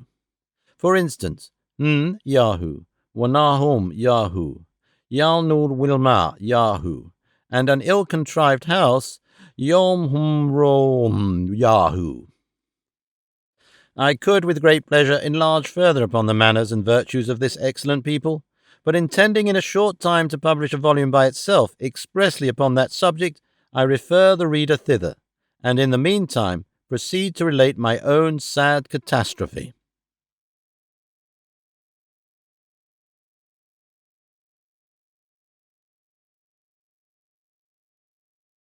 Chapter 10. The author's economy and happy life among the Houyhnhnms. His great improvements in virtue by conversing with them. Their conversations. The author has notice given him by his master that he must depart from the country. He falls into a swoon for grief, but submits. He contrives and finishes a canoe by the help of a fellow servant, and puts to sea at a venture. I had settled my little economy to my own heart's content. My master had ordered a room to be made for me, after their manner, about 6 yards from the house, the sides and floors of which I plastered with clay, and covered with rush mats of my own contriving. I had beaten hemp, which there grows wild, and made of it a sort of ticking. This I filled with the feathers of several birds I had taken with springs made of Yahoo's hairs, and were excellent food. I had worked 2 chairs with my knife, the sorrel nag helping me in the grosser and more laborious part. When my clothes were worn to rags, I made myself others with the skins of rabbits, and of a certain beautiful animal about the same size, called no, the skin of which is covered with a fine down. Of these I also made very tolerable stockings. I soled my shoes with wood which I cut from a tree, and fitted to the upper leather, and when this was worn out, I supplied it with the skins of Yahoos dried in the sun. I often got honey out of hollow trees, which I mingled with water or ate with my bread. No man could more verify the truth of these 2 maxims, that nature is very easily satisfied, and that necessity is the mother of invention. I enjoyed perfect health of body and tranquillity of mind. I did not feel the treachery or inconstancy of a friend, nor the injuries of a secret or open enemy. I had no occasion of bribing, flattering, or pimping, to procure the favour of any great man, or of his minion. I wanted no fence against fraud or oppression. Here was neither physician to destroy my body, nor lawyer to ruin my fortune, no informer to watch my words and actions, or forge accusations against me for hire. Here were no gibers, censurers, backbiters, pickpockets, highwaymen, housebreakers, attorneys, bawds, buffoons, gamesters, politicians, wits, splenetics, tedious talkers, controversists, ravishers, murderers, robbers, virtuosos, no leaders or followers of party or faction, no encouragers to vice by seducement or examples, no dungeon, axes, gibbets, whipping posts or pillories, no cheating shopkeepers or mechanics, no pride, vanity, or affectation, no fops, bullies, drunkards, strolling whores or poxes, no ranting, lewd, expensive wives, no stupid, proud pedants, no importunate, overbearing, quarrelsome, noisy, roaring, empty, conceited, swearing companions, no scoundrels raised from the dust upon the merit of their vices, or nobility thrown into on account of their virtues, no lords, fiddlers, judges, or dancing masters. I had the favour of being admitted to several Houyhnhnms, who came to visit or dine with my master, where his honour graciously suffered me to wait in the room and listen to their discourse. Both he and his company would often descend to ask me questions and receive my answers. I had also sometimes the honour of attending my master in his visits to others. I never presumed to speak except in answer to a question, and then I did it with an inward regret, because it was a loss of so much time for improving myself. But I was infinitely delighted with the station of an humble auditor in such conversations, but what was useful, expressed in the fewest and most significant words, where, as I have already said, the greatest decency was observed without the least degree of ceremony, where no person spoke without being pleased himself and pleasing his companions, where there was no interruption, tediousness, heat, or difference of sentiments. They have a notion that when people are met together, a short silence does much improve conversation. This I found to be true, for during those little intermissions of talk, new ideas would arise in their minds which very much enlivened the discourse. Their subjects are generally on friendship and benevolence, on order and economy, sometimes upon the visible operations of nature or ancient traditions, upon the bounds and limits of virtue, upon the unerring rules of reason, or upon some determinations to be taken at the next great assembly, and often upon the various excellencies of poetry. I may add, without vanity, that my presence often gave them sufficient matter for discourse, because it afforded my master an occasion of letting his friends into the history of me and my country, upon which they were all pleased to descant, in a manner not very advantageous to humankind. And for that reason I shall not repeat what they said, only I may be allowed to observe that his honour, to my great admiration, appeared to understand the nature of Yahoos much better than myself. He went through all our vices and follies, and discovered many which I had never mentioned to him, by only supposing what qualities a Yahoo of their country, with a small proportion of reason, might be capable of exerting, and concluded, with too much probability, how vile as well as miserable such a creature must be. I freely confess that all the little knowledge I have of any value was acquired by the lectures I received from my master, and from hearing the discourses of him and his friends, to which I should be prouder to listen than to dictate to the greatest and wisest assembly in Europe.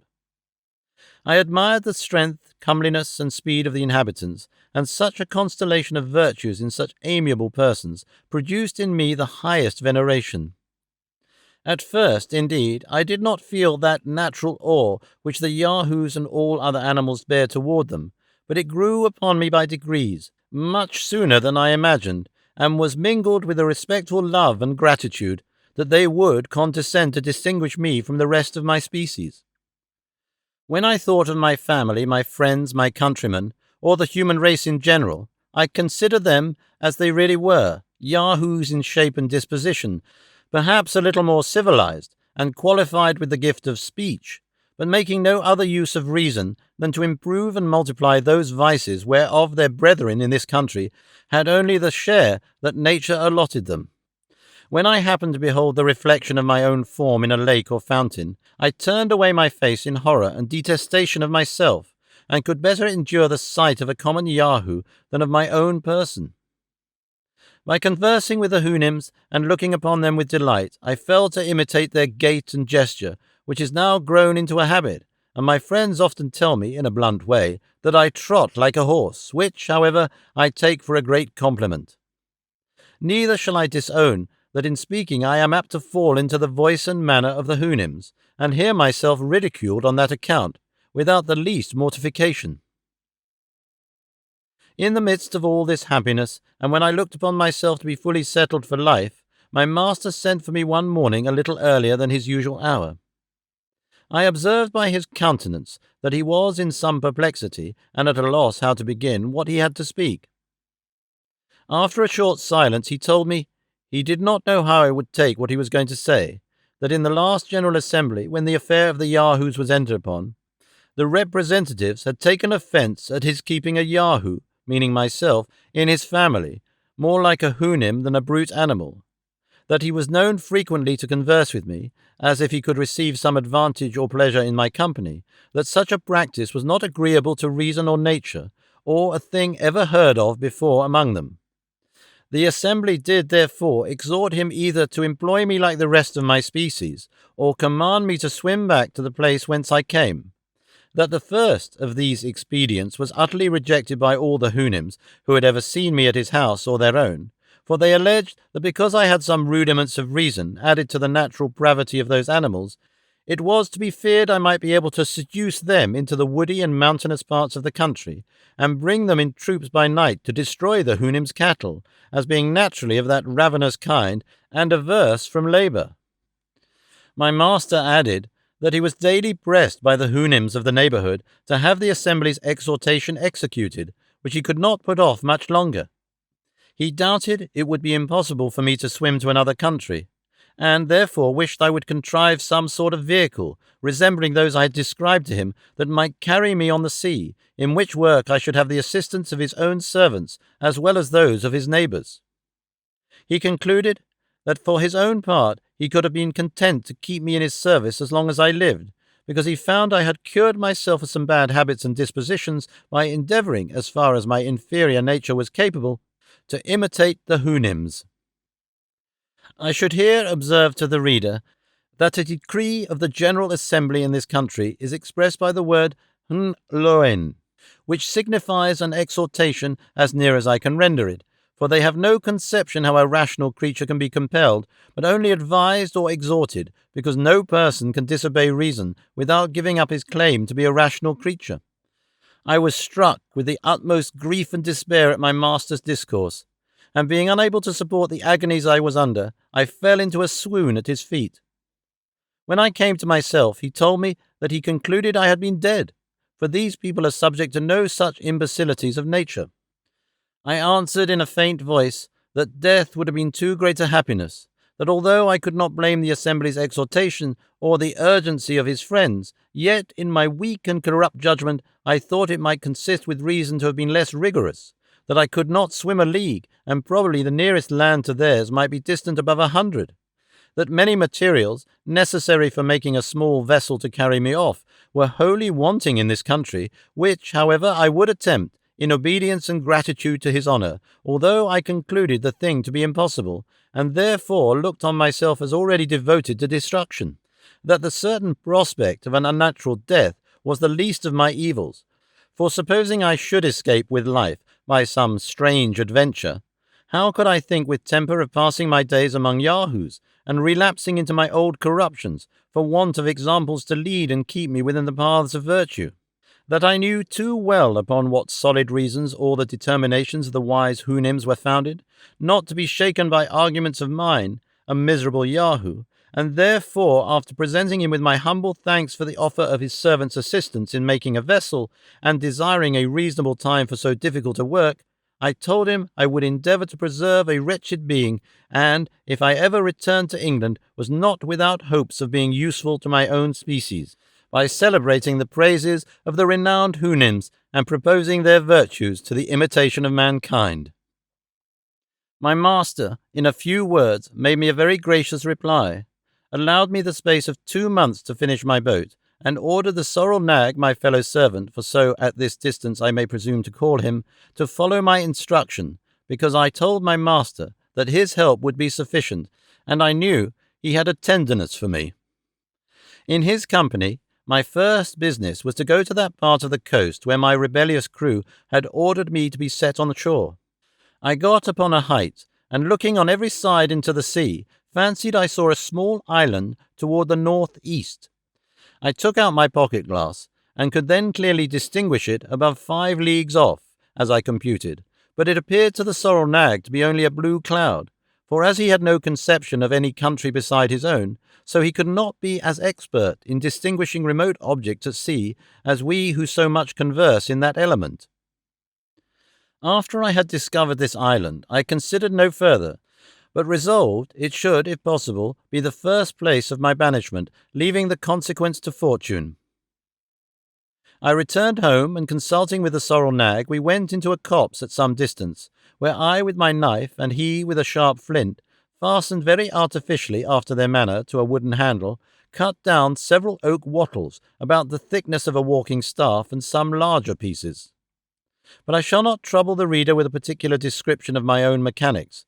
Let it suffice to say that in 6 weeks' time, with the help of the sorrel nag, who performed the parts that required most labour, I finished a sort of Indian canoe, but much larger, covering it with the skins of Yahoos, well stitched together with hempen threads of my own making. My sail was likewise composed of the skins of the same animal, but I made use of the youngest I could get, the older being too tough and thick, and I likewise provided myself with 4 paddles. I laid in a stock of boiled flesh, of rabbits and fowls, and took with me 2 vessels, one filled with milk and the other with water.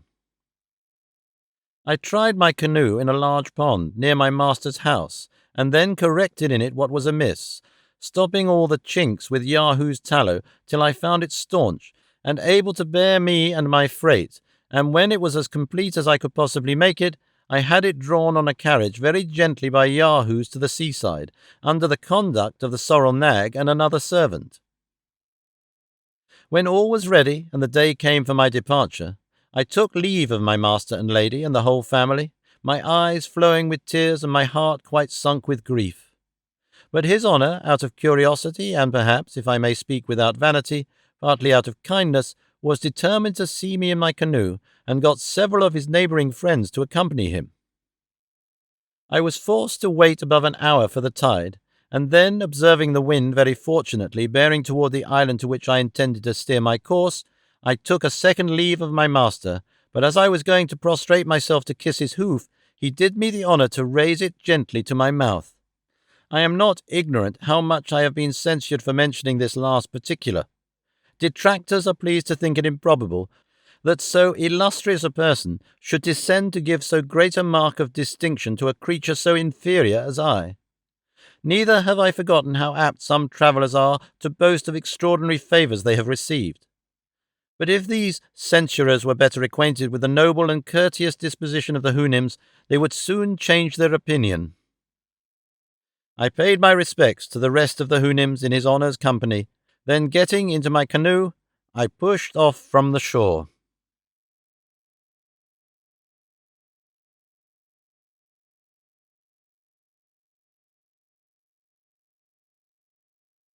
Chapter 11.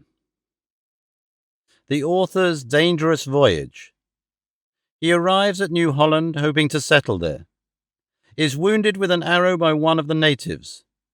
Is seized and carried by force into a Portuguese ship. The great civilities of the captain. The author arrives at England.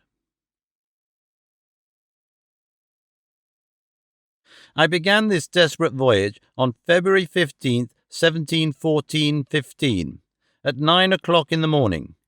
The wind was very favourable. However, I made use at first only of my paddles, but considering I should soon be weary, and that the wind might chop about, I ventured to set up my little sail, and thus, with the help of the tide, I went at the rate of 1.5 leagues an hour, as near as I could guess. My master and his friends continued on the shore till I was almost out of sight, and I often heard the sorrel nag, who always loved me, crying out, "Noi ila nia maha Yahoo! Take care of thyself, gentle Yahoo!" My design was, if possible, to discover some small island, uninhabited, yet sufficient, by my labour, to furnish me with the necessaries of life, which I would have thought a greater happiness than to be first minister in the politest court of Europe. So horrible was the idea I conceived of returning to live in the society and under the government of Yahoos. For in such a solitude as I desired, I could at least enjoy my own thoughts and reflect with delight on the virtues of those inimitable Houyhnhnms, without an opportunity of degenerating into the vices and corruptions of my own species.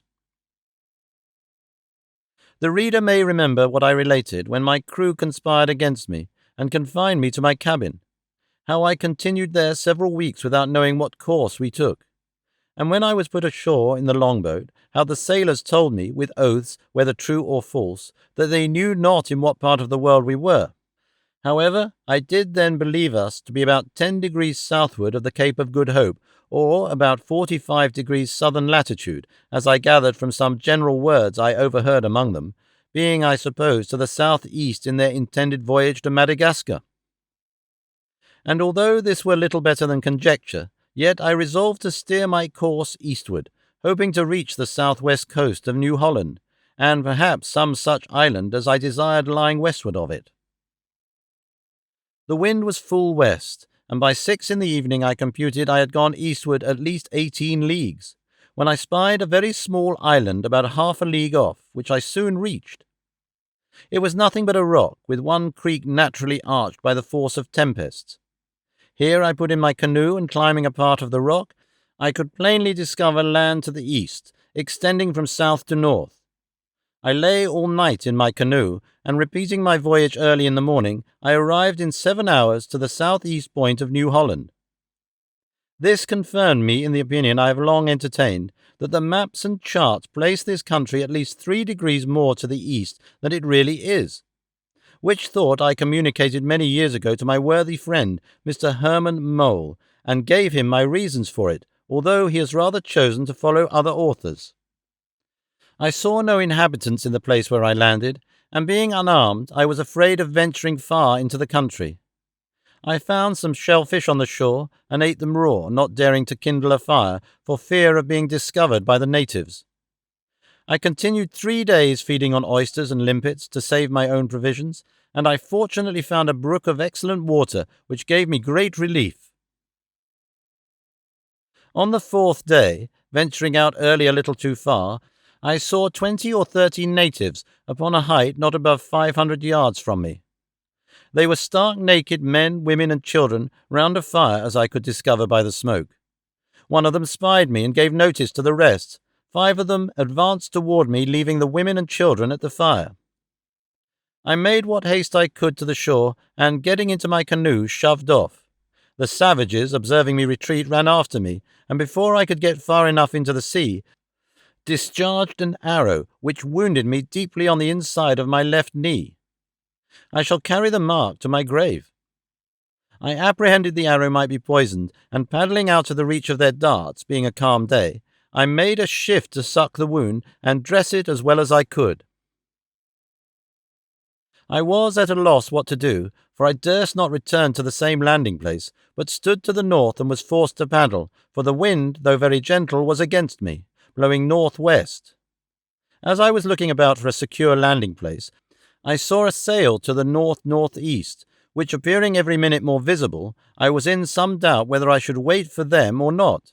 But at last my detestation of the Yahoo race prevailed, and turning my canoe, I sailed and paddled together to the south, and got into the same creek whence I set out in the morning, choosing rather to trust myself among these barbarians than live with European Yahoos.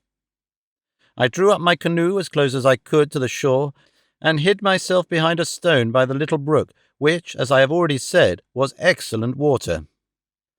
The ship came within half a league of this creek, and sent her long boat with vessels to take in fresh water, for the place, it seems, was very well known. But I did not observe it till the boat was almost on shore, and it was too late to seek another hiding place. The seamen at their landing observed my canoe, and rummaging it all over, easily conjectured that the owner could not be far off. 4 of them, well armed, searched every cranny and lurking hole, till at last they found me flat on my face behind the stone. They gazed a while in admiration at my strange uncouth dress, my coat made of skins, my wooden-soled shoes, and my furred stockings, whence, however, they concluded I was not a native of the place, who all go naked. One of the seamen, in Portuguese, bid me rise, and asked who I was. I understood the language very well, and getting upon my feet, said, I was a poor Yahoo banished from the Houyhnhnms, and desired they would please let me depart. They appeared to hear me answer them in their own tongue, and saw by my complexion I must be a European, but were at a loss to know what I meant by Yahoos and Houyhnhnms, and at the same time fell a-laughing at my strange tone in speaking, which resembled the neighing of a horse. I trembled all the while betwixt fear and hatred. I again desired leave to depart, and was gently moving to my canoe, but they laid hold of me, desiring to know what country I was of, whence I came, with many other questions. I told them I was born in England, whence I came about 5 years ago, and then their country and ours were at peace. I therefore hoped they would not treat me as an enemy, since I meant them no harm, but was a poor Yahoo seeking some desolate place where to pass the remainder of his unfortunate life. When they began to talk, I thought I never heard or saw anything more unnatural, for it appeared to me as monstrous as if a dog or a cow should speak in England, or a Yahoo in Houyhnhnm land. The honest Portuguese were equally amazed at my strange dress, and the odd manner of delivering my words, which, however, they understood very well. They spoke to me with great humanity, and said they were sure the captain would carry me gratis to Lisbon, whence I might return to my own country. That 2 of the seamen would go back to the ship, inform the captain of what they had seen, and receive his orders. In the meantime, unless I would give my solemn oath not to fly, they would secure me by force. I thought it best to comply with their proposal. They were very curious to know my story, but I gave them very little satisfaction, and they all conjectured that my misfortunes had impaired my reason. In 2 hours the boat, which went laden with vessels of water, returned, with the captain's command to fetch me on board. I fell on my knees to preserve my liberty, but all was in vain, and the men, having tied me with cords, heaved me into the boat, whence I was taken into the ship, and thence into the captain's cabin. His name was Pedro de Mendez. He was a very courteous and generous person. He entreated me to give some account of myself, and desired to know what I would eat or drink. Said I should be used as well as himself, and spoke so many obliging things that I wondered to find such civilities from a Yahoo. However, I remained silent and sullen. I was ready to faint at the very smell of him and his men. At last I desired something to eat out of my own canoe, but he ordered me a chicken and some excellent wine, and then directed that I should be put to bed in a very clean cabin. I would not undress myself, but lay on the bedclothes, and in half an hour stole out, when I thought the crew was at dinner, and getting to the side of the ship, was going to leap into the sea and swim for my life rather than continue among Yahoos. But one of the seamen prevented me, and having informed the captain, I was chained to my cabin.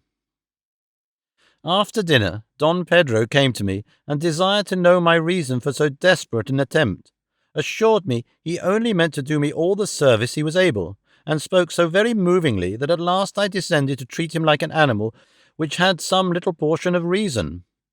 I gave him a very short relation of my voyage, of the conspiracy against me by my own men, of the country where they had set me on shore, and of my 5 years' residence there. All which he looked upon as if it were a dream or a vision, whereat I took great offence, for I had quite forgot the faculty of lying so peculiar to Yahoos in all countries where they preside, and, consequently, their disposition of suspecting truth in others of their own species. I asked him whether it were the custom in his country to say the thing which was not. I assured him I had almost forgot what he meant by falsehood, and if I had lived 1,000 years in Houyhnhnm, I should never have heard a lie from the meanest servant, that I was altogether indifferent whether he believed me or not. But, however, in return for his favours, I would give so much allowance to the corruption of his nature as to answer any objection he would please to make, and then he might easily discover the truth. The captain, a wise man, after many endeavours to catch me tripping in some part of my story, at last began to have a better opinion of my veracity. But he added that since I professed so inviolable an attachment to truth, I must give him my word and honour to bear him company in this voyage, without attempting anything against my life, or else he would continue me a prisoner till we arrived at Lisbon.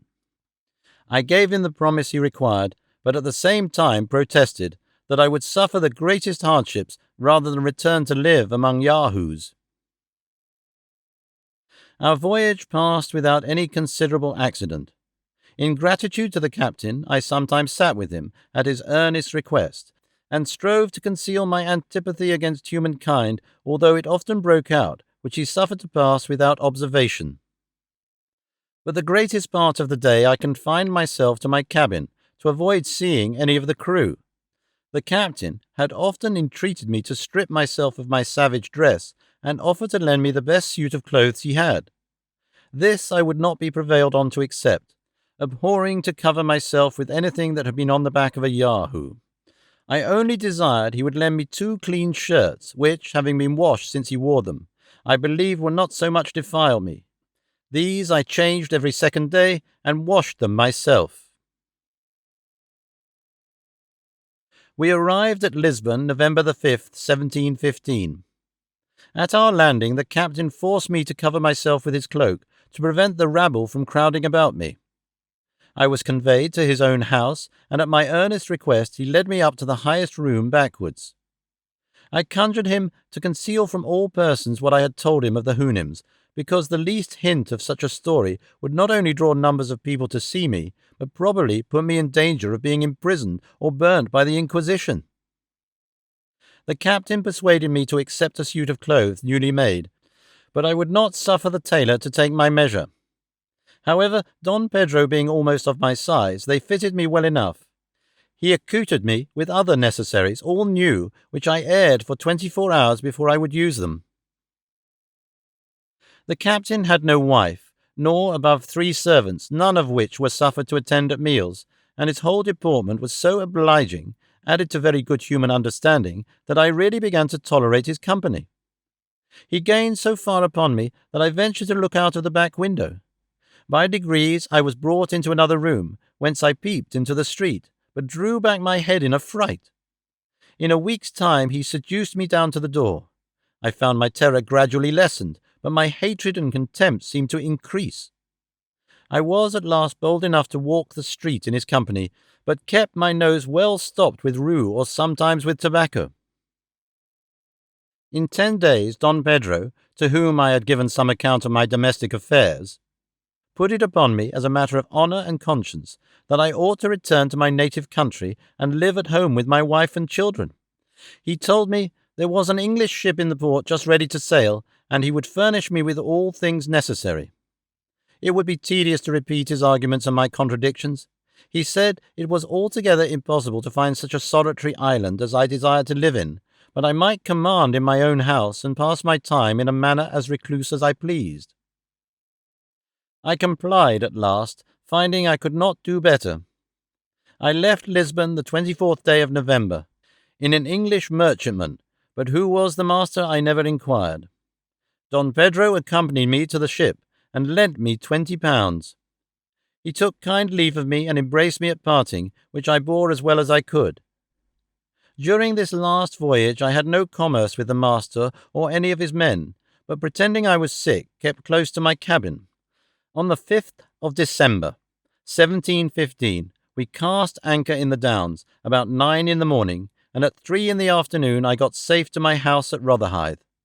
My wife and family received me with great surprise and joy, because they concluded me certainly dead, but I must freely confess the sight of them filled me only with hatred, disgust, and contempt, and the more by reflecting on the near alliance I had to them. For although since my unfortunate exile from the Houyhnhnm country I had compelled myself to tolerate the sight of Yahoos, and to converse with Don Pedro de Mendes, yet my memory and imagination were perpetually filled with the virtues and ideas of those exalted Houyhnhnms. And when I began to consider that by copulating with one of the Yahoo species I had become a parent of more, it struck me with the utmost shame, confusion, and horror. As soon as I entered the house, my wife took me in her arms and kissed me, at which, having not been used to the touch of that odious animal for so many years, I fell into a swoon for almost an hour.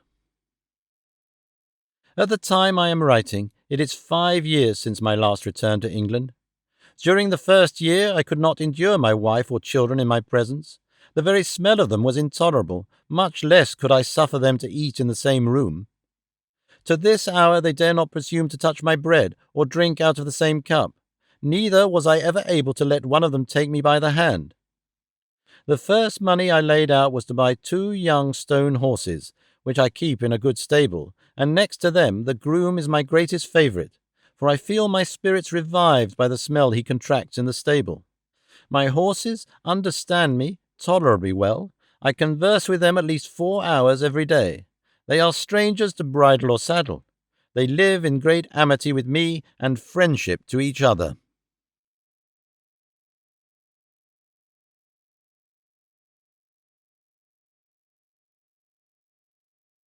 Chapter 12. The author's veracity, his design in publishing this work, his censure of those travellers who swerve from the truth. The author clears himself from any sinister ends in writing. An objection answered. The method of planting colonies. His native country commended. The right of the Crown to those countries described by the author is justified. The difficulty of conquering them. The author takes his last leave of the reader, proposes his manner of living for the future, gives good advice, and concludes. Thus, gentle reader, I have given thee a faithful history of my travels for 16 years and above 7 months, wherein I have been not so studious of ornament as of truth.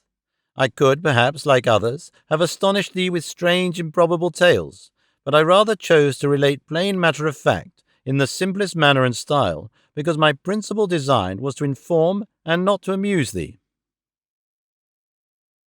It is easy for us who travel into remote countries, which are seldom visited by Englishmen or other Europeans, to form descriptions of wonderful animals both at sea and land. Whereas a traveller's chief aim should be to make men wiser and better, and to improve their minds by the bad as well as good example of what they deliver concerning foreign places. I could heartily wish a law was enacted that every traveller, before he were permitted to publish his voyages, should be obliged to make oath before the Lord High Chancellor that all he intended to print was absolutely true to the best of his knowledge. For then the world would no longer be deceived, as it usually is, while some writers, to make their works pass the better upon the public, impose the grossest falsities on the unwary reader. I have perused several books of travels with great delight in my younger days, but having since gone over most parts of the globe, and had been able to contradict many fabulous accounts from my own observation, it has given me a great disgust against this part of reading, and some indignation to see the credulity of mankind so impudently abused. Therefore, since my acquaintance were pleased to think my poor endeavours might not be unacceptable to my country, I imposed on myself as a maxim never to be swerved from that I would strictly adhere to truth. Neither, indeed, can I be ever under the least temptation to vary from it, while I retain in my mind the lectures and example of my noble master and other illustrious Houyhnhnms, of whom I had so long the honour to be an humble hearer. Nec si miserum fortuna sinonem, finxit vanum etiam mentamque improba fingit. I know very well how little reputation is to be got by writings which require neither genius nor learning, nor indeed any other talent except a good memory or an exact journal. I know likewise that writers of travels, like dictionary makers, are sunk into oblivion by the weight and bulk of those who come last, and therefore lie uppermost. And it is highly probable that such travellers who shall hereafter visit the countries described in this work of mine may, by detecting my errors, if there be any, and adding many new discoveries of their own, justle me out of vogue and stand in my place, making the world forget that ever I was an author. This indeed would be too great a mortification if I wrote for fame, but as my sole intention was the public good, I cannot be altogether disappointed. For who can read of the virtues I have mentioned in the glorious Houyhnhnms, without being ashamed of his own vices, when he considers himself as the reasoning, governing animal of his country? I shall say nothing of those remote nations where Yahoos preside, among which the least corrupted are the Brongdignagians, whose wise maxims in morality and government it would be our happiness to observe. But I forbear descanting further, and rather leave the judicious reader to his own remarks and application. I am not a little pleased that this work of mine can possibly meet with no censurers, for what objections can be made against a writer who relates only plain facts that happened in such distant countries, where we have not the least interest with respect either to trade or negotiations? I have carefully avoided every fault with which common writers of travels are often too justly charged. Besides, I meddle not the least with any party, but write without passion, prejudice, or ill will against any man or number of men whatsoever. I write for the noblest end, to inform and instruct mankind, over whom I may, without breach of modesty, pretend to some superiority from the advantages I received by conversing so long among the most accomplished Houyhnhnms. I write without any view to profit or praise. I never suffer a word to pass that may look like reflection, or possibly give the least offence, even to those who are most ready to take it. So that I hope I may with justice pronounce myself an author perfectly blameless, against whom the tribes of answerers, considerers, observers, reflectors, detectors, remarkers will never be able to find matter for exercising their talents. I confess it was whispered to me that I was bound in duty as a subject of England to have given in a memorial to a Secretary of State at my first coming over, because whatever lands are discovered by a subject belong to the Crown. But I doubt whether our conquests in the countries I treat of would be as easy as those of Ferdinand Cortes over the naked Americans. The Lilliputians, I think, are hardly worth the charge of a fleet, an army to reduce them, and I question whether it might be prudent or safe to attempt the Brobdingnagians, or whether an English army would be much at their ease with the flying island over their heads. The Houyhnhnms indeed appear not to be so well prepared for war, a science to which they are perfect strangers, and especially against missive weapons. However, supposing myself to be a minister of state, I could never give my advice for invading them. Their prudence, unanimity, unacquaintedness with fear, and their love of their country would amply supply all defects in the military art. Imagine 20,000 of them breaking into the midst of a European army, confounding the ranks, overturning the carriages, battering the warriors' faces into mummy by terrible yerks from their hinder hooves. For they would well deserve the character given to Augustus, recaltrat undique tutus. But instead of proposals for conquering that magnanimous nation, I rather wish they were in a capacity or disposition to send a sufficient number of their inhabitants for civilizing Europe, by teaching us the first principles of honor, justice, truth, temperance, public spirit, fortitude, chastity, friendship, benevolence, and fidelity. The names of all which virtues are still retained among us in most languages, and are to be met with in modern as well as ancient authors, which I am able to assert from my own small reading. But I had another reason, which made me less forward to enlarge His Majesty's dominions by my discoveries. To say the truth, I had conceived a few scruples with relation to the distributive justice of princes upon those occasions. For instance, a crew of pirates are driven by a storm they know not whither. At length a boy discovers land from the topmast. They go on shore to rob and plunder. They see a harmless people, are entertained with kindness. They give the country a new name, they take formal possession of it for their king, they set up a rotten plank or a stone for a memorial, they murder 2 or 3 dozen of the natives, bring away a couple more by force for a sample, return home, and get their pardon. Here commences a new dominion acquired with a title by divine right. Ships are sent with the first opportunity. The natives driven out or destroyed. Their princes tortured to discover their gold. A free license given to all acts of inhumanity and lust. The earth reeking with blood of its inhabitants. And this execrable crew of butchers, employed in so pious an expedition, is a modern colony sent to convert, civilize, an adulterous and barbarous people.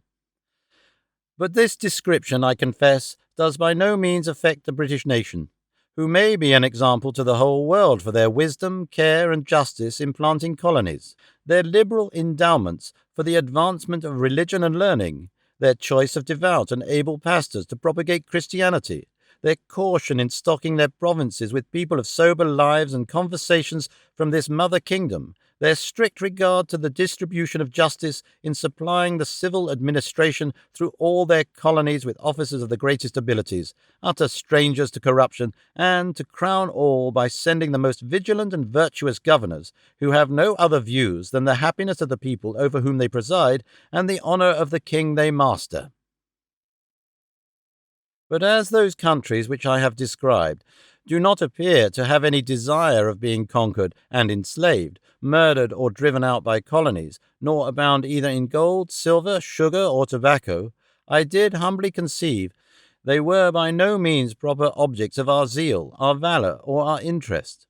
However, if those whom it more concerns think fit to be of another opinion, I am ready to depose, when I shall be lawfully called, that no European did ever visit those countries before me.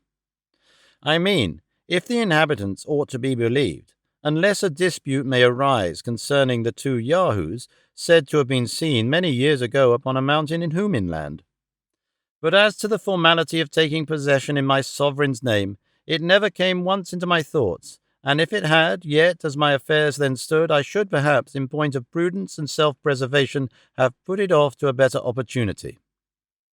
Having thus answered the objection that can ever be raised against me as a traveller, I here take a final leave of all my courteous readers, and return to enjoy my own speculations in my little garden in Redriff, to apply those excellent lessons of virtue which I learned among the Houyhnhnms, to instruct the Yahoos of my own family, as far as I shall find them docible animals, to behold my figure often in a glass, and thus, if possible, habituate myself by time to tolerate the sight of a human creature, to lament the brutality of the Houyhnhnms in my own country, but always treat their persons with respect, for the sake of my noble master, his family, his friends, and the whole Houyhnhnm race, whom these of ours have the honour to resemble in all their lineaments, however their intellectuals come to degenerate.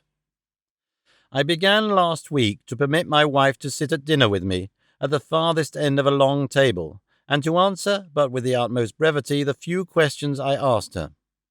Yet the smell of a Yahoo continuing very offensive, I always keep my nose well stopped with rue, lavender, or tobacco leaves.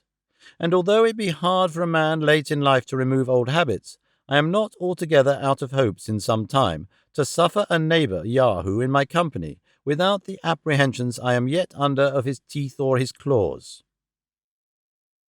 My reconcilement to the Yahoo kind in general might not be so difficult, if they would be content with those vices and follies only which nature has entitled them to. I am not in the least provoked at the sight of a lawyer, a pickpocket, a colonel, a fool, a lord, a gamester, a politician, a whoremonger, a physician, an evidence, a suborner, an attorney, a traitor, or the like. This is all according to the due course of things. But when I behold a lump of deformity and diseases, both in body and mind, smitten with pride, it immediately breaks all the measures of my patience.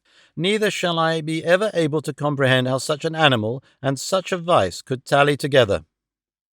The wise and virtuous Houyhnhnms, who abound in all excellencies that can adorn a rational creature, have no name for this vice in their language, which has no terms to express anything that is evil, except those whereby they describe the detestable qualities of their Yahoos, among which they are not able to distinguish this of pride, for want of thoroughly understanding human nature, as it shows itself in other countries where that animal presides.